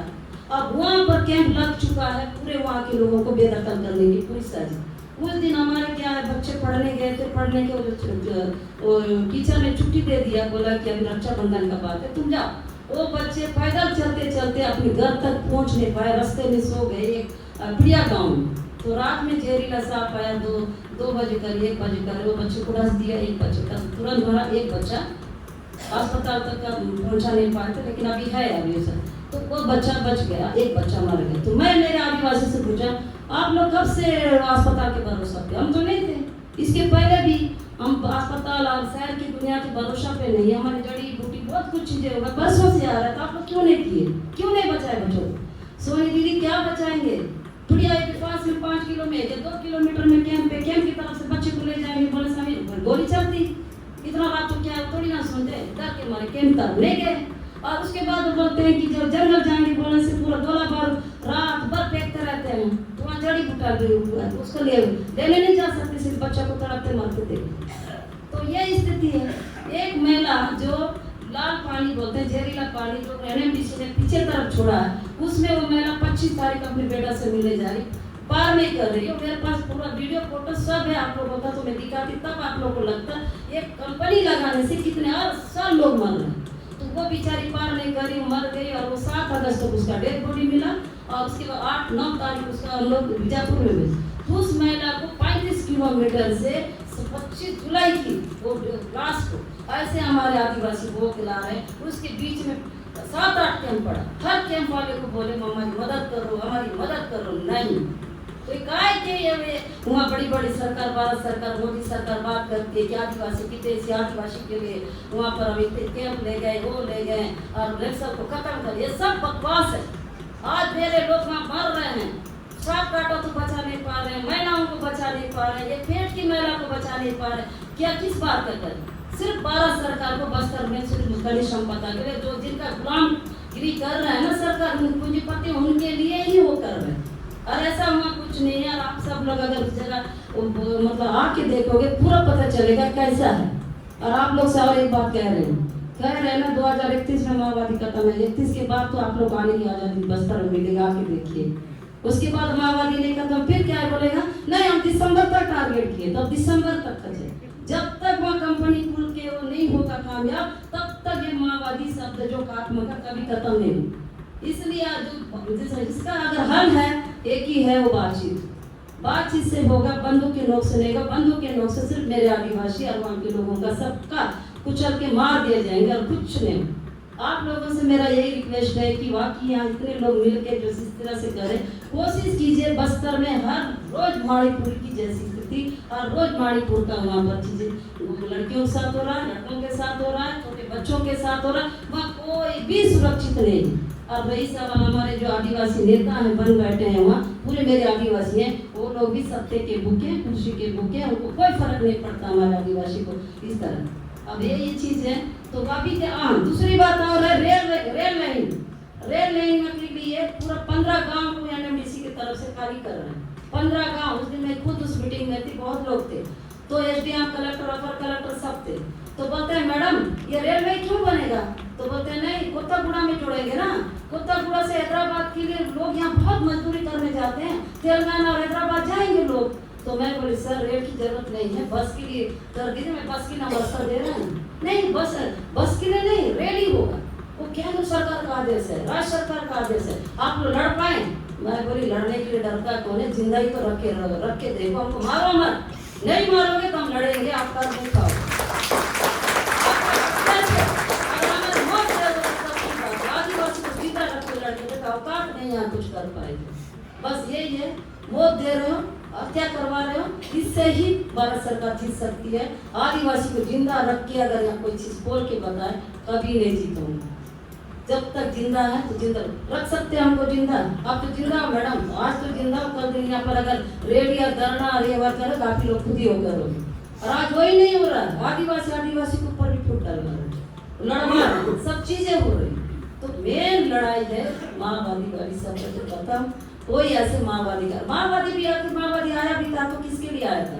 और माओवादी आए कितने लोग थे? अगर ज्यादा तो माओवादी वहाँ पर रहते थे, वहाँ के लोग थे, तो हम भी, आज हम भी खुद बोलते। जब मैं जेल से निकली माओवादी बोलते थे, आज मैं खुद सबके सामने हूँ, मैं माओवादी समर्थक हूँ। अगर मैं हक की बात कर रही हूँ माओवादी हूँ तो ठीक हूँ, अधिकार की बात कर रहे माओवादी हूँ तो ठीक हूँ, एक महिला का बलात्कार हो रहा है उसके लिए अगर बोल रही हूँ तो मैं माओवादी ठीक हूँ। हर चीजों में अगर इस तरह माओवादी बोलता है तो मेरा भी जुबान है तो मैं ठीक हूँ। तो क्या है, तो ये स्थिति है। और ये बातें को आप लोगों को सब समझना है। कागर युद्ध को लेके बस्तर वास्तव में पूरी तरह खतरे में है, जल रहा है हर तरफ, कोई भी ऐसा चीज नहीं है। आप लोग को सब लग रहा है वहां से कोई क्यों नहीं बोल रहा है, कैसे नहीं बोल रहा है, कैसे आवाज नहीं आ रही है, कैसे टीवियों में नहीं आ रही, पेपरों में कैसे नहीं, आप सबको लग रहा है, लेकिन आएगा कैसे? मीडिया का वही हाल है। और जो हम लोग बोलते हैं हमारी बातों का तो कितना वो करने की कोशिश करते, लेकिन हर दिन हर पल हर तरह से वहाँ पर लोग चिक के मतलब जी रहे हैं, घुट के जी रहे हैं। जब जिंदा रहता है तो बंदूक के नोक बारूद से दौड़ाते हैं, मरता है तो कीड़े के हवाले हमारे डेड बॉडी को डाला, कीड़े नोच के हमको जिंदगी को मतलब पूरी तरह से खत्म कर रहे हैं। तो आज तो अलग वो करके करते हैं, कीड़े भी हमको नोच के खा रहे हैं। तो ये आदिवासी का अस्तित्व, आदिवासी की है। लेकिन आज की स्थिति में अगर भारत में आदिवासी ना रहे तो जंगल नहीं रहेगा, जंगल नहीं है तो आदिवासी नहीं, ये दोनों का एक दूसरे का रिश्ता। इस पर विचार करिए कितना इम्पोर्टेंट है आदिवासियों को इस देश में रहना। लेकिन उसी को एक मतलब कम्युनिटी को खत्म करने की कोशिश सरकार कर रही है। और मेन उसकी लड़ाई है पूंजीपति, कॉर्पोरेट, अडानी, जिंदा, इनके ही लड़ी। लेकिन आप सब लोगों को देख करके मैं सबको जवाब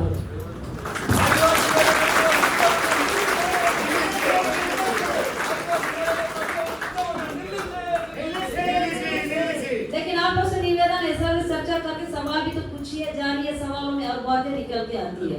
और अगर हम लोग कोई चीज को उम्मीद लेके यहाँ कुछ चीज कर रहे हैं, ऐसा ही नहीं। मणिपुर जैसा बस्तर रोज हो रहा है तो उस मणिपुर की तरह इस बस्तर को भी लेकर आएंगे तो उन लड़कियों को तो आज़ादी मिले, उन कम से कम उनकी शरीर और उनकी जिंदगी, उनके पल का एक आज़ादी मिले। मैं कुछ नहीं चाहता, हजारों दिन भूखे रख लिया उनको, लेकिन बस उसके शरीर को कैसे मुझे बचाना ये। तो आप लोग इस बात पे सवाल कीजिए। और फिर आदिवासी जनमेले युद्ध नारद रोकेंद्र सरकारचा धिक्कार ऑपरेशन कागर तक्षण निलयಬೇಕು ಸೋನಿ ಸೋರಿ ಅವರು ಬಹಳ ಪ್ರಮುಖ ವಿಷಯಗಳ ಮೇಲೆ ಬೆಳಕನ್ನು ಚೆಲ್ಲಿದ್ದಾರೆ. ಹಲವಾರು ಪ್ರಸಂಗಗಳು ಅವರು ವಿವರವಾಗಿ ಹೇಳಿದ್ದಾರೆ.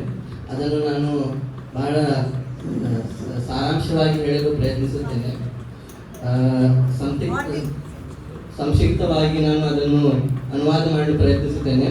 ಮೊದಲನೇದಾಗಿ ಏನು ಬುಡಕಟ್ಟು ಅಲ್ಲಿನ ಬಸ್ತರ ಆಗಿ ಛತ್ತೀಸ್ಗಢಿನ ಬುಡಕಟ್ಟು ಜನಾಂಗದ ಮೇಲೆ ಇದೇನು ಆಮೇಲೆ ದಮನ ಹಾಗೂ ಅತ್ಯಾಚಾರ ಏನು ಆಗ್ಲಿಕ್ಕತ್ತದ ಅದು ಬಹಳ ವರ್ಷದಿಂದ ಆಗ್ಲಿಕ್ಕತ್ತದ. ಆದ್ರೆ ಆಪರೇಷನ್ ಕಗಾರ್ ಮೂಲಕ ಇವತ್ತು ಏನು ಕೇಂದ್ರ ಸರ್ಕಾರದಿಂದ ಆಗತ್ತಿದ ಅದ್ರದ್ದು ಒಂದು ಪ್ರಮುಖ ಡೈರೆಕ್ಟ್ ಮತ್ತು ಸಂಘಟಿತ ಮತ್ತು ವ್ಯವಸ್ಥಿತ ಹಿಂಸಾಚಾರವು ಅಲ್ಲಿನ ಒಂದು ಕರೆಗುಟ್ಟ ಎನ್ನುವ ಗುಡ್ಡ ಏನಿದೆ ಅದನ್ನು ಅದಕ್ಕಾಗಿ ಟಾರ್ಗೆಟ್ ಮಾಡುವ ಮೂಲಕ ಕರೆಗುಟ್ಟದಲ್ಲಿ ಖನಿಜ ಮತ್ತು ನೈಸರ್ಗಿಕ ಸಂಪನ್ಮೂಲಗಳ ಇರೋದರಿಂದ ಅದು ಕಾರ್ಪೊರೇಟ್ ಗಳಿಗಾಗಲಿ ಆಮೇಲೆ ಸರ್ಕಾರಕ್ಕೂ ಬಹಳ ಮಹತ್ವವಾದದ್ದು ಒಂದು ಅರಣ್ಯ ಪ್ರದೇಶವಾಗಿರುವುದರಿಂದ ಅಲ್ಲಿ ಸರ್ಕಾರವು ಸಂಘಟಿತವಾಗಿ ಮತ್ತು ನಿರ್ದಿಷ್ಟವಾಗಿ ಅಲ್ಲಿ ಆದಿವಾಸಿಗಳ ಮೇಲೆ ಹಿಂಸಾಚಾರವನ್ನು ಮಾಡಲು ಪ್ರಯತ್ನಿಸುತ್ತಿದೆ. ಅದೇ ಇದರ ಪ್ರಾಮುಖ್ಯತೆ. ಇದು ಆಮೇಲೆ ಇನ್ನೊಂದೇನಂದ್ರೆ ಕರೆಗುಡ್ಡದಲ್ಲಿ ಅದೇನು ಗುಡ್ಡ ಇದೆ ಅಲ್ಲಿ ಕಬ್ಬಿಣದ ಮಾತ್ರೆ ಬಹಳ ಜಾಸ್ತಿ ಇರೋದರಿಂದ ಕಾರ್ಪೊರೇಟ್ ಗಳಾಗಿ ಮೇಲೆ ಸರ್ಕಾರ ಅದರ ಮೇಲೆ ಬಹಳಷ್ಟು ನಿರಂತರವಾಗಿ ಅದನ್ನು ಪಡೆದುಕೊಳ್ಳಬೇಕು. ಅದರ ಒಂದು ಸಂಘರ್ಷದ ನಡುವೆ ಆದಿವಾಸಿ ಬುಡಕಟ್ಟು ಜನಾಂಗದವರ ಅಲ್ಲಿನ ಪರಂಪರೆ ಏನಿದೆ, ಅವರ ಜೀವನ ಶೈಲಿ ಏನಿದೆ, ಅದನ್ನು ಒಂದು ಮೇಲೆ ಅದೊಂದು ಅತ್ಯಾಚಾರವಾಗಿ ದಮನವಾಗಿ ಆಪರೇಷನ್ ಕಗಾರ್ ಇದು ಒಂದು ಸರ್ಕಾರದಿಂದ ಒಂದು ಪ್ರಯೋಜನೆ ಮಾಡ್ಲಿಕ್ಕತ್ತಿದ್ದಾರಂತ ಸೋನಿ ಸೋರಿ ಅವರು ಹೇಳಿದ್ರು. ಹಾಗೆ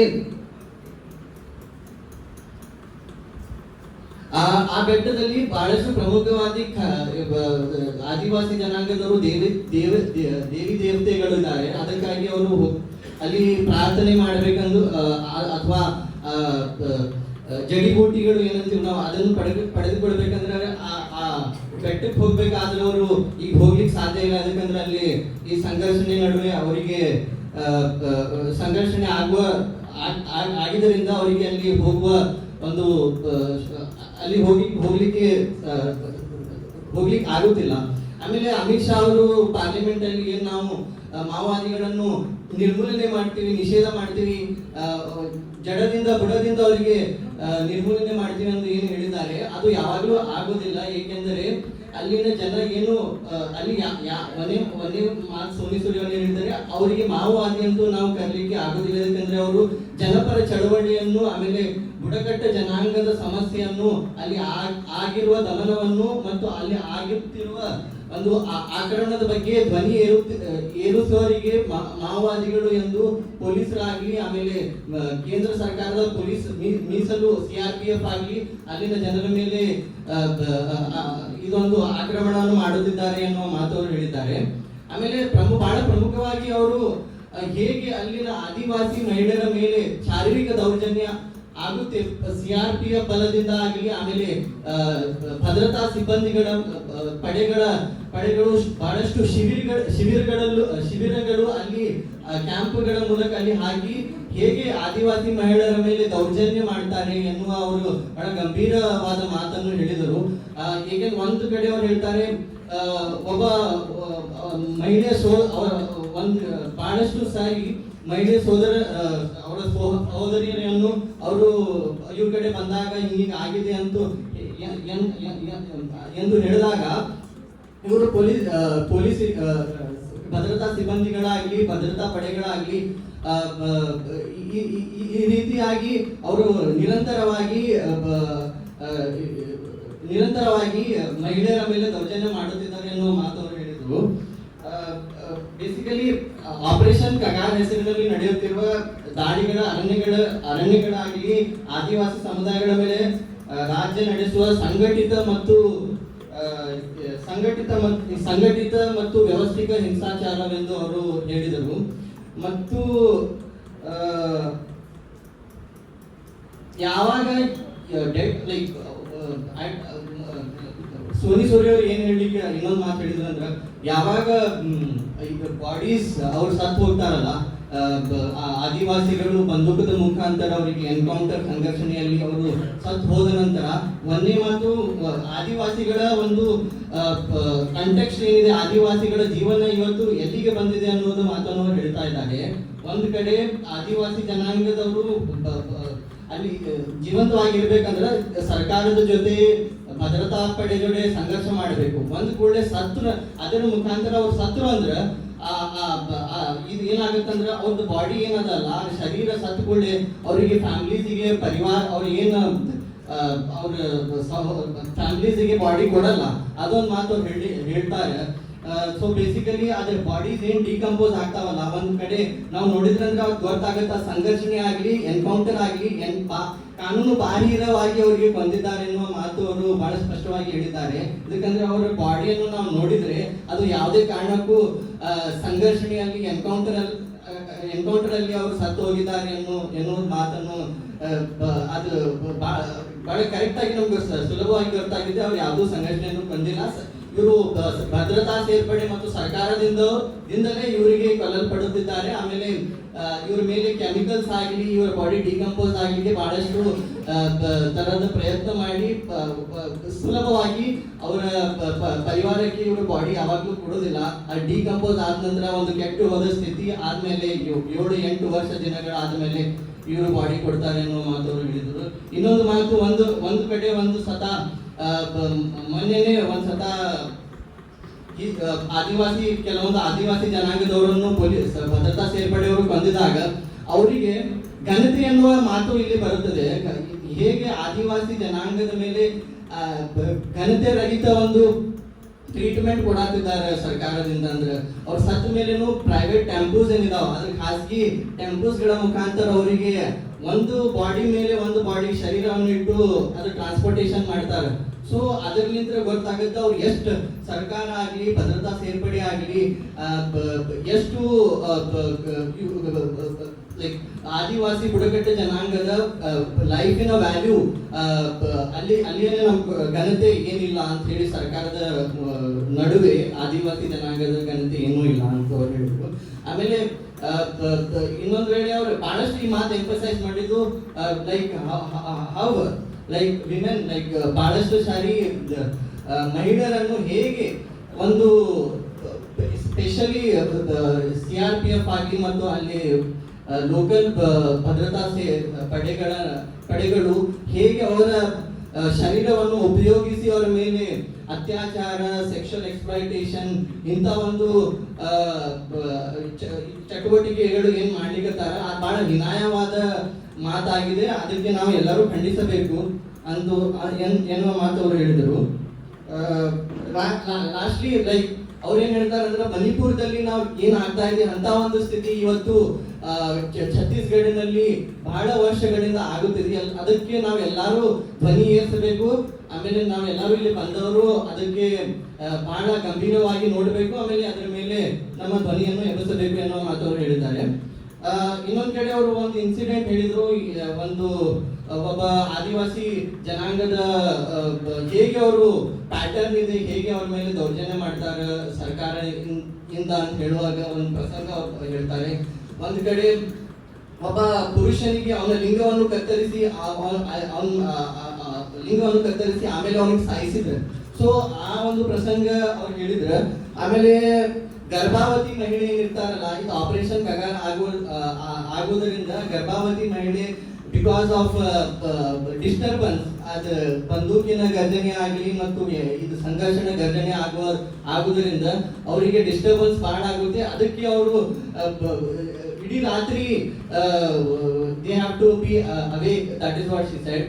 ಅಂಡ್ ಇದು ಒಂದು ಪ್ರಯತ್ನ ಸರ್ಕಾರದ ಒಂದು ವಿಸ್ತಾರದ ಪ್ರಾಜೆಕ್ಟ್ ಏನ್ ಲೈಕ್ ಬ್ರಾಡ್ಲಿ ದ ಪ್ರಾಜೆಕ್ಟ್ ಏನದ ಸರ್ಕಾರದಿಂದ ಅಂದ್ರೆ ಅವ್ರೇನ್ ಹೇಳಾದಿದ್ರ ಅಂದ್ರ, ಇದು ಸಾಮೂಹಿಕ ಸ್ಥಳಾಂತರ ಇನ್ ಟೋಟಲ್ ಡಿಸ್ಪ್ಲೇಸ್ ಮಾಡುವ ಆದಿವಾಸಿ ಜನಾಂಗದವರಿಗೆ ಸಾಮೂಹಿಕವಾಗಿ ಅವರಿಗೆ ಡಿಸ್ಪ್ಲೇಸ್ ಮಾಡುವ ಒಂದು ಪ್ರಯತ್ನ ಇದು ಎನ್ನುವ ಮಾತು ಅವರು ಹೇಳಿದ್ರು.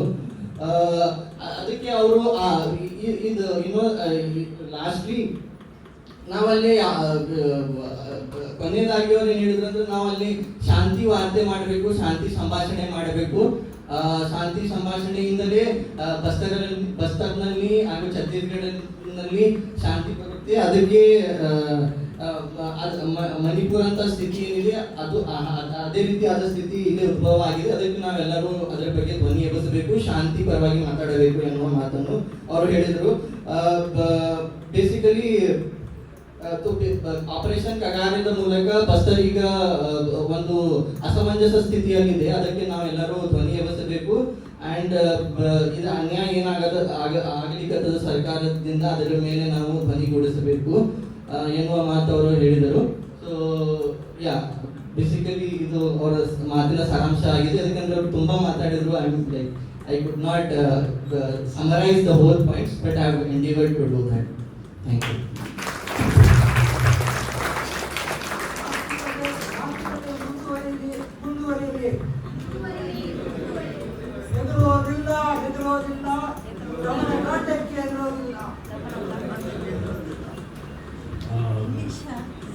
Thank you ma'am. Actually strong ಆಗಿ ಯಾರಾದ್ರು ಮಾತನಾಡಿದ್ಮೇಲೆ ಅದನ್ನ ಅನುವಾದ ಮಾಡುವಂಥ ಕೆಲಸನೂ ತುಂಬ ಕಷ್ಟ. ಅದು ಪ್ರಿಪೇರ್ ಆಗಿರಲ್ಲ, ಮಾತಾಡಿದಾಗ ಅದನ್ನು ಕ್ಯಾಪ್ಚರ್ ಮಾಡಿ ಅದನ್ನು ಹೇಳೋದು ತುಂಬ ಕಷ್ಟ ಇದೆ. ಥ್ಯಾಂಕ್ ಯು ಅನುವಾದ ಮಾಡಿ ಹೇಳಿದ್ದಕ್ಕೆ. ಆ್ಯಕ್ಚುಲಿ ಇವಾಗ ಆಶೀರ್ವಾದದಲ್ಲಿ ಒಂದು ಪಾಲಿಸಿ ಇದೆ, 5 ಗಂಟೆ ಒಳಗಡೆ ಟೀ ಸಿಕ್ಕಿದ್ರೆ ಟೀ, ಇಲ್ಲ ಅಂದರೆ ಟೀ ಇಲ್ಲ, ಹಾಗೆ ಇರಬೇಕಾಗತ್ತೆ ಅನ್ನೋದು ಆಶೀರ್ವಾದನ ಒಂದು ನಿಯಮ ಇದೆ. ಸೊ ಅನ್ಫಾರ್ಚುನೇಟ್ಲಿ ಈ ತರ ಒಂದು ಡಿಸ್ಕಷನ್ ಅಲ್ಲಿ ಬ್ರೇಕ್ಗಳು ಬೇಕಾಗಲ್ಲ ಅಂತ ತುಂಬಾ ಜನ ಕನ್ಸಿದ್ರು.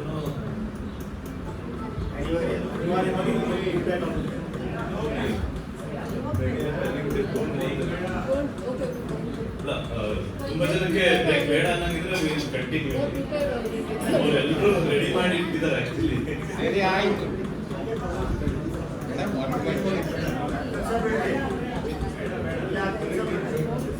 ಓಕೆ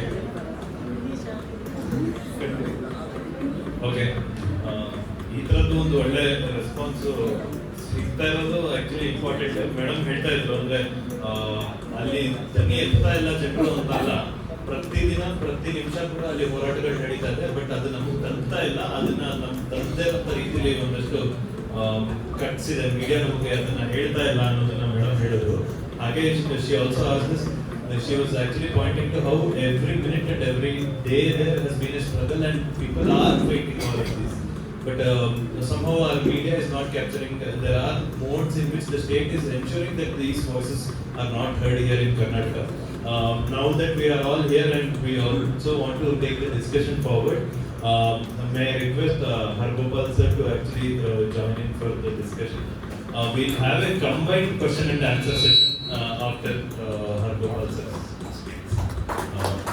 Haragopal sir ಮಾತನಾಡ್ತಾರೆ, ಅದಾದ ನಂತರ ಒಟ್ಟಿಗೆ ಇಬ್ಬರಿಗೂ ನಮ್ಮ ಪ್ರಶ್ನೆಗಳಿಂದ ಒಂದು ಒಳ್ಳೆ ಸಂವಾದ, ಒಂದು ಡಿಸ್ಕಷನ್ ನಾವು ಮಾಡಬೇಕು ಅಂತ. ಆದಿವಾಸಿಗಳ ರಕ್ತದವರನ್ನು ಖಂಡಿಸೋಣ, ಆದಿವಾಸಿಗಳ ರಕ್ತದವರನ್ನು ಖಂಡಿಸೋಣ, ದೌರ್ಜನ್ಯಕ್ಕೆ ಧಿಕ್ಕಾರ, ಆದಿವಾಸಿ ಹಕ್ಕನ್ನು ಕಿತ್ತುಕೊಳ್ಳುತ್ತಿರುವ ಪ್ರಭುತ್ವದ ದೌರ್ಜನ್ಯಕ್ಕೆ ಧಿಕ್ಕಾರ, ಆದಿವಾಸಿ ಹಕ್ಕನ್ನು ಎತ್ತಿ ಹಿಡಿಯೋಣ, ಹಕ್ಕನ್ನು ಎತ್ತಿ ಹಿಡಿಯೋಣ, ದೌರ್ಜನ್ಯವನ್ನು ಖಂಡಿಸೋಣ, ಪ್ರಭುತ್ವದ ದೌರ್ಜನ್ಯವನ್ನು ಖಂಡಿಸೋಣ. Friends, I must compliment Karnataka friends for organizing this particular discussion, and we are also trying to organize a function in Telangana. From morning we are struggling to get a place in Varangal to conduct our meeting. The police have warned all the people not to give a venue for the discussion. It's a meeting of Adivasis. Several Adivasis are coming to the meeting. But the overall situation is a little alarming. Maybe there are few places left, like Bangalore or maybe Karnataka. Maybe still some space in Telangana where you can still speak. But soon a situation will come that perhaps having a discussion of this kind may not be possible. My generation is a very lucky generation because we enjoy conceptual freedom. As a teacher, having taught for 55 years, I don't think that I ever felt in my class constrained by the external factors. I taught in Hyderabad University, Usmania University, Tata Institute, Bangalore National Law School. But I never felt constrained in the classroom. But today, if you go to a university, you find that the teachers are terribly afraid and they do not know what to say, what not to say in the class. And last 10 years, I have not been invited by any university, even if there is an invitation, it's cancelled. There is a surveillance all over. There is a surveillance in the society and all walks of life, be it a judiciary or be it journalism, be it media, be it any walk of life. Today something is going wrong. I am starting this presentation with this brief reference because what is happening in Chhattisgarh soon perhaps will come to the other parts of. And if we are not concerned, already something is happening in Chhattisgarh, what have you to do with Chhattisgarh? These Adivasis are fighting, Maoists are fighting, and therefore Indian state, Maoists have a weapon, Indian state has a weapon. And this weapon versus weapon. This is the narration. The narrative has come down. Gun versus gun. What can the state do? State will normally, if somebody takes a gun and challenges, state will not keep quiet. I mean, this is the logic. Normally, a middle class man would agree. We will accept that. But then, why we should be concerned as middle class or working class or students or upper middle class, urban people, why should be concerned with Chhattisgarh?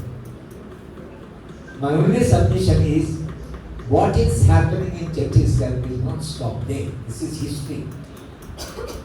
History tells us that once a reckless violence by the state starts, there are any number of instances in the history, it will not stop.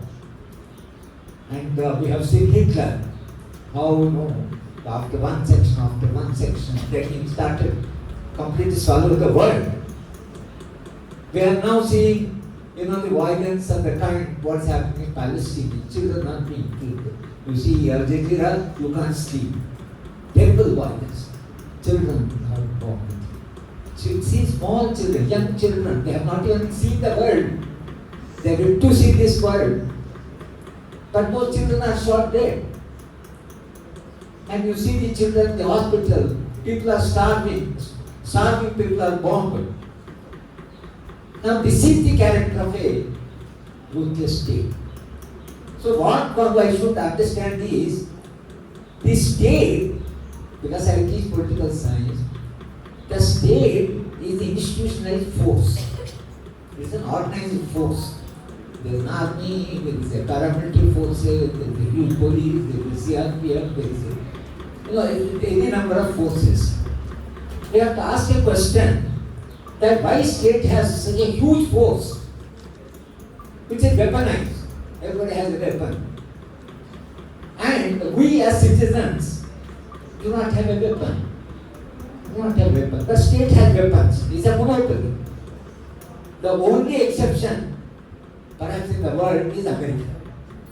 In America, right to bear the weapon is a fundamental right of an American. Because after the Civil War, when they were writing the Constitution, people had weapons. Everybody had a weapon. Blacks had a weapon, white had weapons. And while writing the Constitution, they didn't know because people were armed. Then they said, surrender the arms. They said, no, we will not surrender the arms. We want to have our own arms. And the question was, why citizens do not surrender their weapons to the state? They said, oh, don't trust the state. Several times in American Senate, they wanted to amend this Article 3, which gives the right people to bear the weapon. But people said, in Senate, several senators said, we don't trust the state. We want to have our own safety. But a country like India, all of us surrendered our weapons to the state. It has a monopoly. We don't have any weapons in our land. But what is the guarantee? Why we trust the state? We trust the state very conceptually because state's weapon is controlled by law. The Constitution which gives the power to the state also constrains use of that power by the state. You can't use your weapon the way you like. They have not trusted you. There is a law. There is a rule of law. You have to use that weapon in accordance with the law. You can't go beyond the limits of the law.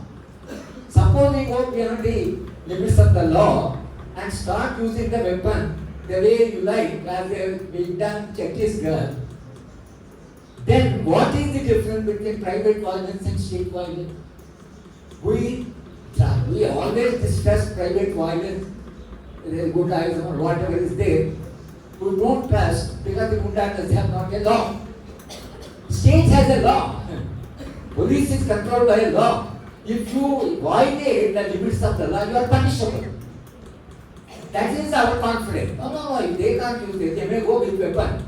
We are not afraid because we know that the law is controlling that weapon. Supposing that the law stops controlling that weapon and you don't care for the law, then what happens? This is what exactly happened. What Soni Sori was narrating, that the way force is used against the Adivasis and women and children. If you say you are fighting an armed group, by a bullet hit a 6-month baby who was lactating, was taking drinking milk from the mother, how come that the bullet hit her? That means you are using the weapon recklessly. You know that there is a baby, there is a mother. Now, see, the whole problem is, once you control the limit set by the law, state which is so fully armed, if it stops using the law or recailing from the law, everybody's life is unsafe. This is logic of force. This is a logic of force. That's the reason why written constitution, written laws, rule of law, right? And no, the force being used in accordance with the law, with the limits of the law. Now, what is happening in Chhattisgarh in the name of Maoists? You go and use the reckless force against the Adivasis and against the innocent Adivasis. Why? Soni Sori explained her own experience. There's a concrete experience of a woman who not only watching and closely, even now she is fighting, but her own life. She had not narrated her personal experience. Every woman sitting here will be shocked what happened to her. She is a fearless woman. She is a great, outstanding woman, as a woman. Because having suffered, today, she from that suffering, she picked up the courage. Conviction, fighting for injustice against injustice, and still she is standing by them. Not caring what happened to her. She is not remembering what happened to her, but she is now today have a conviction not to happen what happened to her. This is how she is fighting there. Continuously she is fighting. And every day they have to see this tragedy, every day they have to see this snow. I mean the entire suffering of the people. Now that's the reason why her talk was like a flow of Ganga, flow of nothing. She did not stop, she spoke. Where from does that come? Where from that narration comes? From her own experience. Because experience is a great teacher. I may be speaking concept, spiritual, philosophical thinking. She speaks life, what is happening there. So the whole question is, why so much of violence today against the Adivasis and particularly Chhattisgarh? The major question is that the struggle of Adivasis of Bastar, maybe about 50 years old, the Maoist party, but struggle of Adivasis is 200 years old. It's not now. It's not that Adivasi struggle started with Maoists. No. Maoists is only a continuation of what has been happening. What about Birsa Munda? Now you go and garland Birsa Munda's statue. Both Birsa Munda revolted against the state. When East India Company entered the forest, they were the people asked question, who are you gentlemen? Why have you come here? When they said, with East India Company, they started railways, we need this wood for the coaches. They said, no, see, this is our forest, this is our life, no, we don't allow anybody to cut the trees and all that. Then the revolt started. They fought against the East India Company, they fought against the British government, and they continue to fight. It's a big tragedy.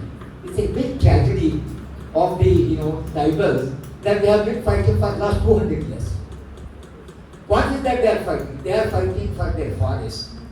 They are fighting for their trees, whatever greenery they have. They are fighting for their way of life. They are very autonomous people, very dignified people. Tribals are very dignified people. They live their own life. And their life pattern is different. They don't have selfishness, they don't have property, they don't have accumulation, they don't make profit. No tribal ever has become millionaire. What is the fight going on there? They live their own life. They coexistence with the forest. And forest and their life are inseparable. Now today, when government of India is entering, they should know that this struggle has been there during the freedom movement, while Gandhi was leading the mainstream freedom movement. Tribals of this country simultaneously were fighting in the forest. There is a parallel struggle going on in the forest.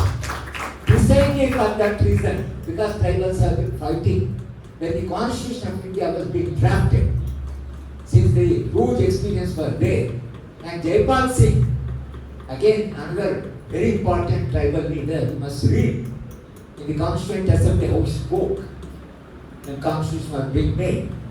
And Jaipal Singh was a child when somebody British, principal of a Christian college picked him up, got him admitted in Cambridge University, and he played hockey in 1928, got gold medal for India.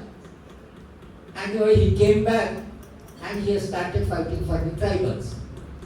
He could have got anything in life, but he saw that what's happened to their own people, he started fighting.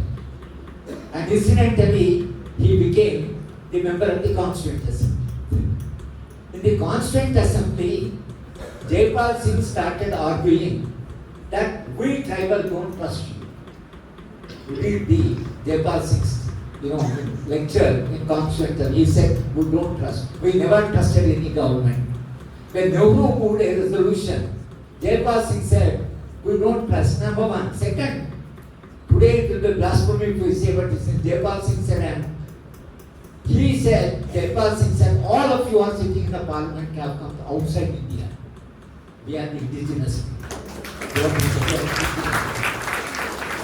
But when Nehru moved his resolution, he said, first time we are trusting the government. Now, knowing that today you may violate this, but order to move the resolution, and Schedule 5 of the Indian Constitution guarantees that state will not go to forest area until tribals permit their entry. Without tribal consent, you can't enter the forest. That's the Constitution of India, Schedule 5. But the Congress party, initially, whatever it is there, but forest, sadly, perhaps for the tribals who are not, accumulators, but there is a lot of wealth under their feet. This is a paradox of life. There is a huge wealth. They are not selfish, they are not accumulators. They live a very simple life, they take depend on the forest. Most innocent or most selfless people are living on the ground where there is a huge wealth under their feet. Our all interest, outside interest, is not with the tribal, but the wealth that is there underground.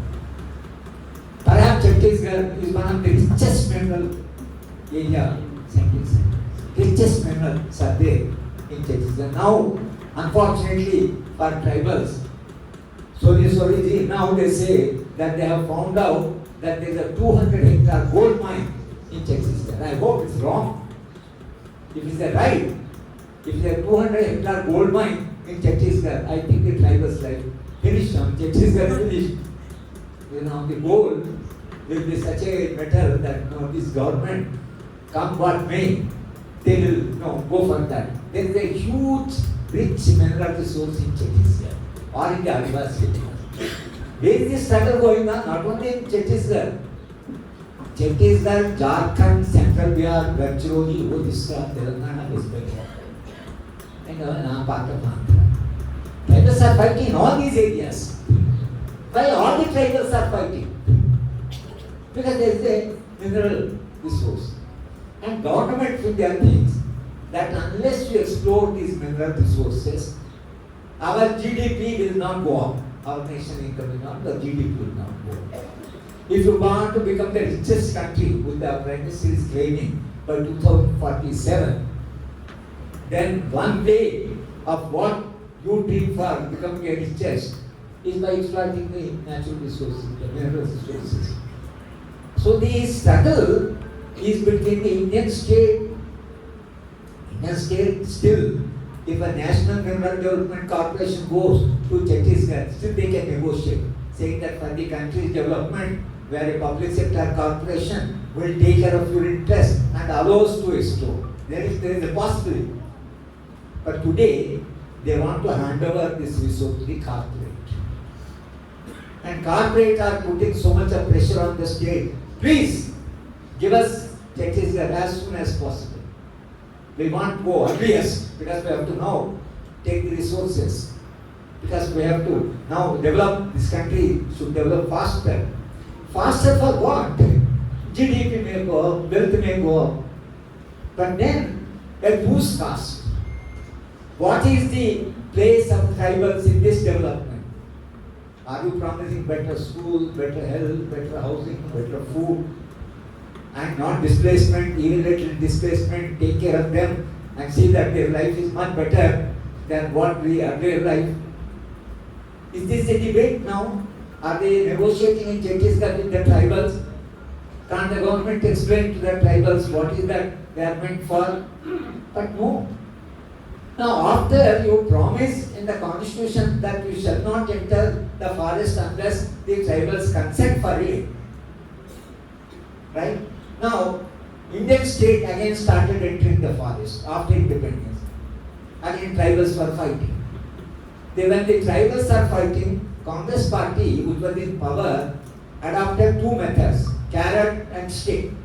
Go and fight, at the same time give them some concession. So with the result, after the Schedule 5, there are 6 rights or 6 acts. There is the SC/ST Atrocities Act, there is the Peace Act, there is one of 70, there is a Forest Rights Act. What do these acts, all of them speak? All these acts say that we will not enter the forest, they have their rights and we are giving you rights, these rights will be protected. Now having guaranteed and having passed so many laws, why are you going to Chhattisgarh and what is that the Chhattisgarh tribal? Suppose Maoists. Who are these Maoists? Now recently security advisor Narasimhan has written an interesting article in Hindu. He said that the first phase of this movement, brightest and brilliant people were attracted. This is coming from the National Security Advisor and CBI Director. He was CBI Director. Writing an article now, says the bright and brilliant people were attracted. Then of course he said it got diluted and all that. He has written in that article. Doctors have gone, lawyers have gone, engineers have gone. And all these people could have settled, very well. One of their leaders is MSc Chemistry, then MA Philosophy. He has gone to the father. Bastar, who was killed, is MTech from the Regional Engineering College, he has gone. These people have gone. These people thought that if you can build the tribal life and protect the rights of the tribal, rest of the rights of the people will be protected. If you protect the right of a weakest man, the other people will be, their rights will be protected. That's the indicator. But here, you go and anyway they are weak, so they are going on, Now why you have guaranteed, you have given so many guarantees. Having given these guarantees, why don't you stand by those guarantees? This is what I have been asking the state, that you have promised, we promised, we the people of India. In the constitution amendment, we have the people who promise. When you promise that you will not go there, Forest Rights Act also, last act, 2006 Act. 2006 Forest Rights Act again promises that we will not take without your permission. There is a law, there is a small provision, it's called eminent domain. eminent domain is that if there is a conflict between the interests of tribal interests of the state, that is interests of society, you may take some resource. That's the law they always invoke whenever they go. There is an eminent domain. B.D. Sharma was the collector of Bastar. Now Bastar is 7th district, but the old Bastar. B.D. Sharma as a collector, when the Indian Constitution was passed 1949, he says 25th November 1949, people of India got some rights, but the rights of the Adivasis almost have been lost because we retained eminent domain. This was his fight with the Indian state. He was the SST commissioner or first commissioner. Now Sharmaji's argument is this: because of the wealth in this tribal area, he was afraid that this hunting for wealth will take the state straight into tribal wealth. And today the whole struggle is partly our corporate sector and partly multinationals. Everybody is pressurizing. Now this is the struggle, and the comparable struggle was that in Andhra, see, when the Chandrababu Naidu took over, he was the first great champion of neoliberalism. He was very popular. Once I came to Karnataka, I was giving a public lecture. So somebody, sitting on the dais said, when I was critical of Chandrababu Naidu, he said, you will exchange chief minister, you Chandrababu Naidu to us, to Karnataka. We want fast development. This was his publicity in Assam. When I went, the head of the department came to the airport. The road was very bad. They said, why your road is rich? He said, to one Chandrababu Naidu.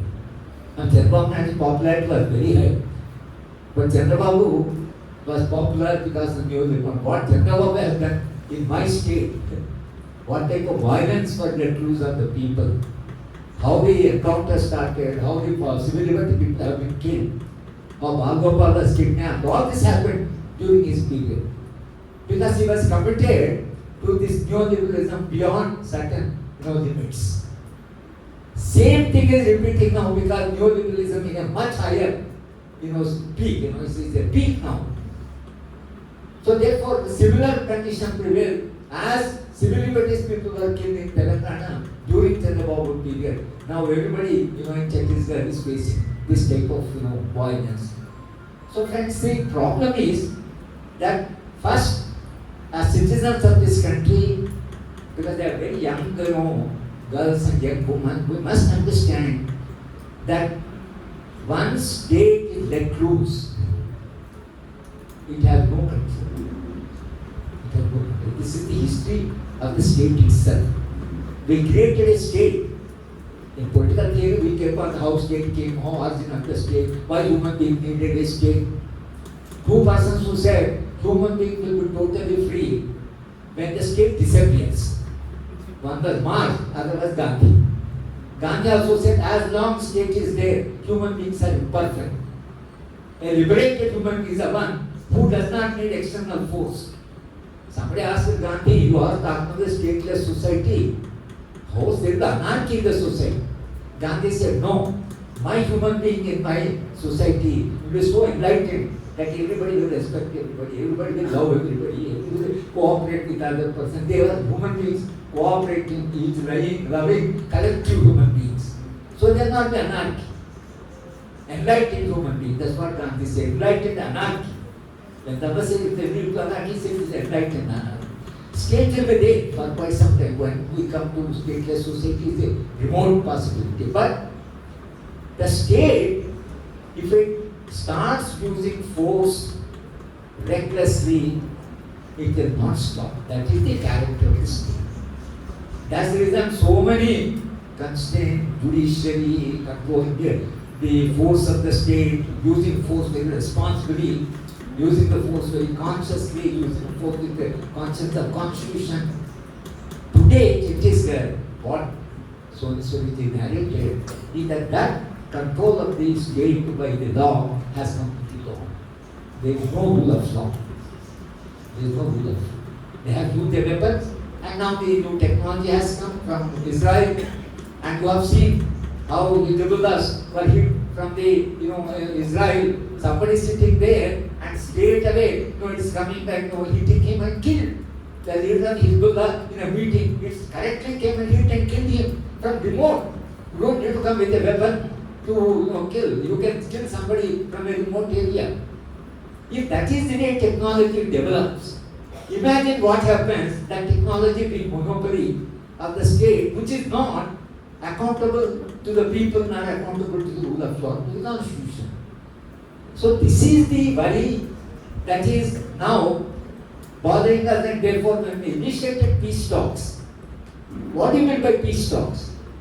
Peace talks is an opportunity as a state in a development of human society where those who are fighting sit and start reflecting, why are we fighting? Why the state and we are fighting? What is the root cause of this whole struggle? Go to the root cause and find some solution which is peaceful, so that acceptable to both the parties.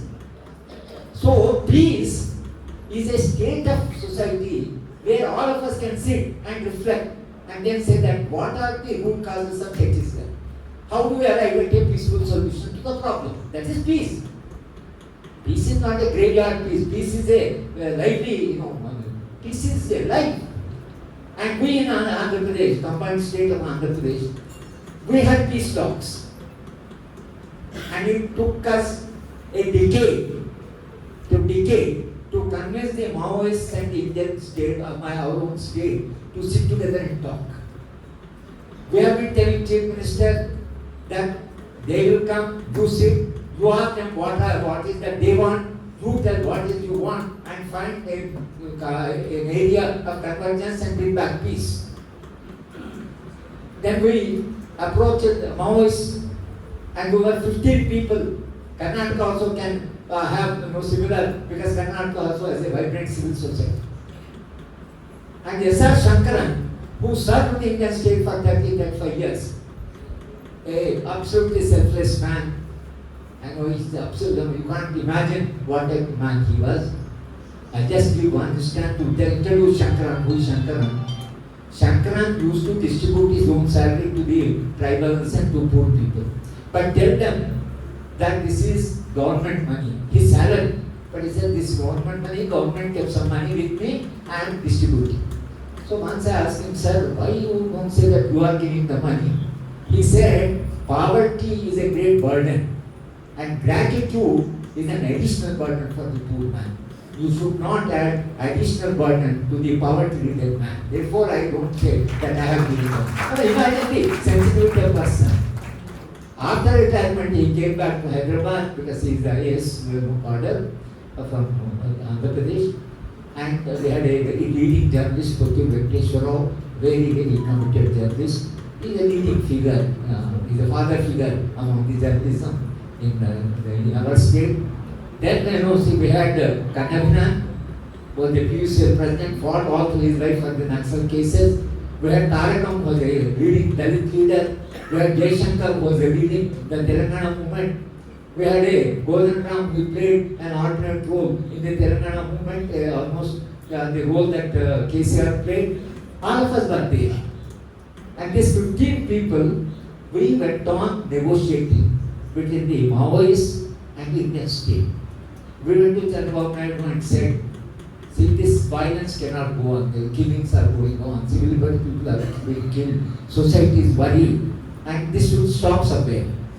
And Chandrababu said, what do we do? Then we wrote a letter, open letter to Chief Minister and to the Maoist Party. Maoist Party immediately responded. They said that if you want to take that initiative, we will respond. Then Chandrababu said that if we are talking, okay, we will also talk. Because he couldn't say no. So he said that we will also talk. But when we went to the Maoist Party, they said now there is not much of space for peace talks. They said why? They said America is very aggressive, Advani is the Home Minister, and Chandrababu Naidu, World Bank agent, is the Chief Minister. This nexus, there is no space for peace. This was their analysis. My God, they such a formidable nexus. Where is the space? How to find space? But we still said that whatever might be, we have to find space. We have to find some day out. We came back and we started debating. In the meanwhile, America was in a crisis. In the Iraq, they got a setback. Advani lost the election, BJP lost the election, Chandrababu Naidu also lost the election. Now, again we went and said, now, you say America was very strong, now America is no longer that strong. BJP and Advani, you said Advani, they lost the election, Chandrababu lost the election. They said, now there's a space, will come. Some scope is there. So, they agreed, and then this group, Committee of Concerned Citizens, we formed the modalities and how to carry on debate and what should be the debates, both the sides, what should they observe, and we first proposed the ceasefire. You don't use the weapon, state will not use the weapon, right? You agree, and then we will wait so that nobody uses the weapon. Create peace conditions in the society. Somehow relatively some sort of peace came, although state now and then killing and provoking, all this they were doing. But 3 top leaders with whom we had negotiations in the first, they were killed. It was a serious setback for peace talks. Very serious setback. And they said they will not spare Chandrababu Naidu, so they attacked Chandrababu. When they attacked Chandrababu Naidu said that I am dissolving the assembly and going for the elections and telling people that if you elect me, I will put down this movement ruthlessly. This was his manifesto. Congress party said, if we come to power, we will go for peace talks. And 2004 elections, believe me, in Andhra Pradesh, were not just peace talks, whole elections. And Congress party came to power. Having promised in the manifesto that they will go for peace talks, they were not having any alternative. So peace talks got out. Maoist party came, sat with the government, they were guests of the state government, and the Home Minister and 5 ministers, 5 of us mediating. Talks were held. But talks didn't succeed. That's a different one. They didn't succeed. Because both the sides have their own interests or whatever. They didn't succeed. Now many people ask us that what happened? You were talk, you failed. So we keep on saying that an experiment that the revolutionaries can talk with the state and they can sit together itself is a major experiment. It will be useful sometime. We might have failed. Today, after 20 years, people are talking about peace talks. If the peace talks were not held in 2004, we would have had an experience of peace talks. Now, therefore, we are saying there was a peace talks. Maoists said, government said, ministers talked to them. What were the demands of the Maoists? The demands of the Maoists were land reforms, democratic rights, and they said withdraw international global MOUs because they are corporate, global corporates is exploiting. Withdrawal of MOUs, land reform, expansion of democratic rights. And the other demands were there, but they are the 3 major demands. Withdrawal of MOUs means completely giving up the model of development. So obviously, and then the land reforms, as long as we were talking of land reform to villages, but around Hyderabad, 16 people were having 16 lakhs of acres of land. 1 lakh acres of land by 16 people. Somebody 10,000 acres, somebody 6,000 acres, somebody 4,000 acres. They said, how can land around Hyderabad be monopolized by 16 people? Where is the land ceiling, urban ceiling? Government was embarrassed. And the 16 people who named this head, they started putting pressure on the chief minister. We sent them out. Now this will go somewhere. So there is tremendous pressure on the chief minister. Drop peace talks because very embarrassing questions are being made.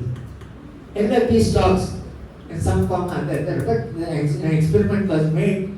Today we are asking, and we had a peace initiative, Soni Sori also was a part of that.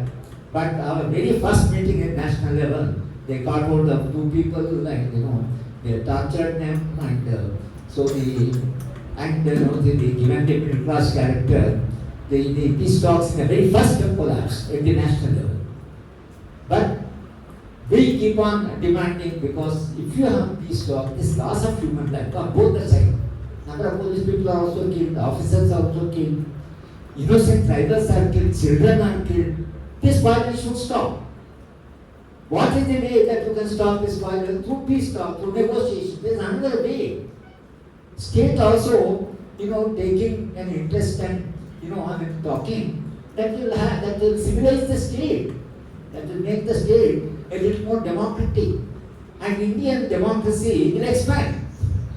It will expand, space will expand. Now, because you are afraid that fundamental question, you control universities, you control judiciary, you control election commission, you start controlling all democratic institutions. Why? Because what you have decided to implement as a development model, all these institutions are stumbling blocks. They are all hurdles. An independent human rights commission, a right to information commission. So therefore, these institutions have become problematic. The state itself created institution, but now they find these institutions have become problematic. All institutions are being weakened. Now in the process what happens, democracy is becoming casualty. That's our worry. Democracy is becoming a casualty. People have to live under fear. People can't think freely. People can't speak freely. And therefore, people should be deeply concerned by the loss of rights of the Adivasis in Chhattisgarh, because that may happen to any one of us. That's our concern. Otherwise, why should we? I have been a professor for such a long time. I have a very comfortable life. Absolutely, no problem. In fact, when I was invited by Chhattisgarh Maoist party for negotiating when they kidnapped the collector, I also asked them, I am not a Maoist the way the others are committed, and I am a professor, I earn enough, I have a very comfortable life, and my children also settled, I have no problem. How come that will be criminal? They said, sir, in a society which is degenerating, at least you stood for some values. Therefore, our choice is for you, because at least you have some values. I thought there was a reward enough that somebody saying that you stood for some values. But the basic problem, I have one more item at that. This violence which is happening there, knowingly or unknowingly entered into our society. If you see violence, forget about Chhattisgarh, violence around us. Mother desperately killing children. In my own district, 4 children, 10 years, 8 years, young children. Mother takes them to a river, throws all 4 children, she commits suicide. Mothers are killing children. And wife is organized gundas killing the husband. Husband organized gundas killing newly married couple. In Andhra Pradesh state, newly married couple, after 2 months, she organized gundas and got husband killed. Now this violence which is increasing in our life, assaults on women, repression on Dalits, this is all violence. We are talking of violence only in Chhattisgarh, but in our own life, the violence has come. It's very close. Today you are traveling for a woman, for a young girl. So what happens now? Nobody knows what is going to happen. We started, they have become a little more insecure also. Which boy will they're cheating, crime, deceiving. Now we want this Chhattisgarh peace talks to raise certain very fundamental questions of nature of relations in the society. Why society has come to a state where violence has become almost a part of our life. Now we may say Maoists are violent and all that they are killing, but who killed the Gaudilanki? Who killed Kalburgi? Who killed Pansare? It's not the Maoists. Why are they killed? Say first Kalburgi, then Pansare, after that Gauri case came. Once Gauri case was killed, Karnataka society just went up. And the procession we had in Bangalore, there were thousands of people. And after that killing stopped. When they realized that the society is reacting, they stopped. Otherwise they had a big list. So the society, if it has to protect itself, we have to collectively respond. So otherwise what happens, this violence will go on. Now this structural violence, what we call, Many people ask me, what is structural violence? Structural violence is violence which we accept without our understanding. If a husband beats the wife, somebody may feel sorry, pity, or poor bichara. Suppose the wife beats her husband. Huh? What happened? Wife beating husband? If the husband goes to the police station and says, my wife is beating me, are you not a man? What is this? Why? Is only one human being beating another human being. Our response should be the same. There is a woman beaten or man beaten, same. Our response is not the same. That means we accepted one violence, we are indifferent to another violence. This is the violence. In our life, this happens without our knowledge. So if you want a violence-free society, we have to think of all these facets. Peace talks, in my view, is the beginning of debating all nature of relations in this society. Apart from the Maoists and tribals and Indian state, that's one. But the rest of the relations which are being negotiated through violence, through force, we must live in a society which is more humane. And many people ask me, 55 years you have been in the civil rights movement, 40 years in the civil education movement, what have I achieved? I always say I might not have achieved anything, but I remain humane. Think that human being in me is still alive. That is not dead. That itself is the achievement that I have. So the human being in us should not allow to wither away. We should remain humane. That's the special. That is the unique point of our species. And we are capable of creating a humane society, a democratic society. A society where human relations are negotiated through love, through affection, through solidarity. Where life becomes so enjoyable. We can create that type of society. Now perhaps peace talks are part of that philosophical perspective. This is how, I have been talking from the peace talks, not merely between Chhattisgarh, Maoists and government of India. It's a talk of discussing all nature of relations which are mediated through violence. And violence has to end. Human being can't live in a violent society. Violence has to end.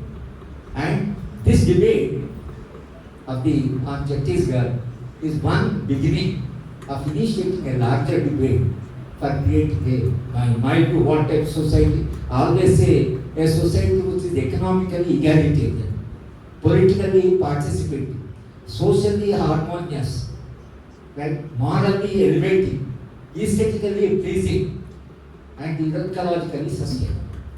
We want that type of society. A society where there is equality in economics and participation in politics, where participate to democracy, then socially harmonious among all the communities, and morally elevating, not this moral collapse, and then ecologically sustainable and aesthetically pleasing.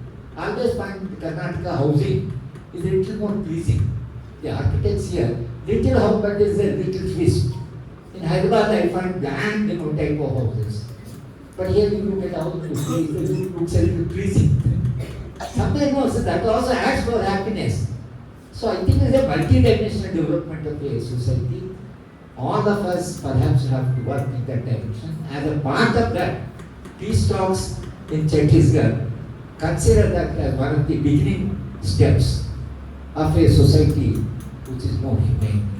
I thank all of you, and particularly Karnataka, for inviting me to this talk. Thank you very much.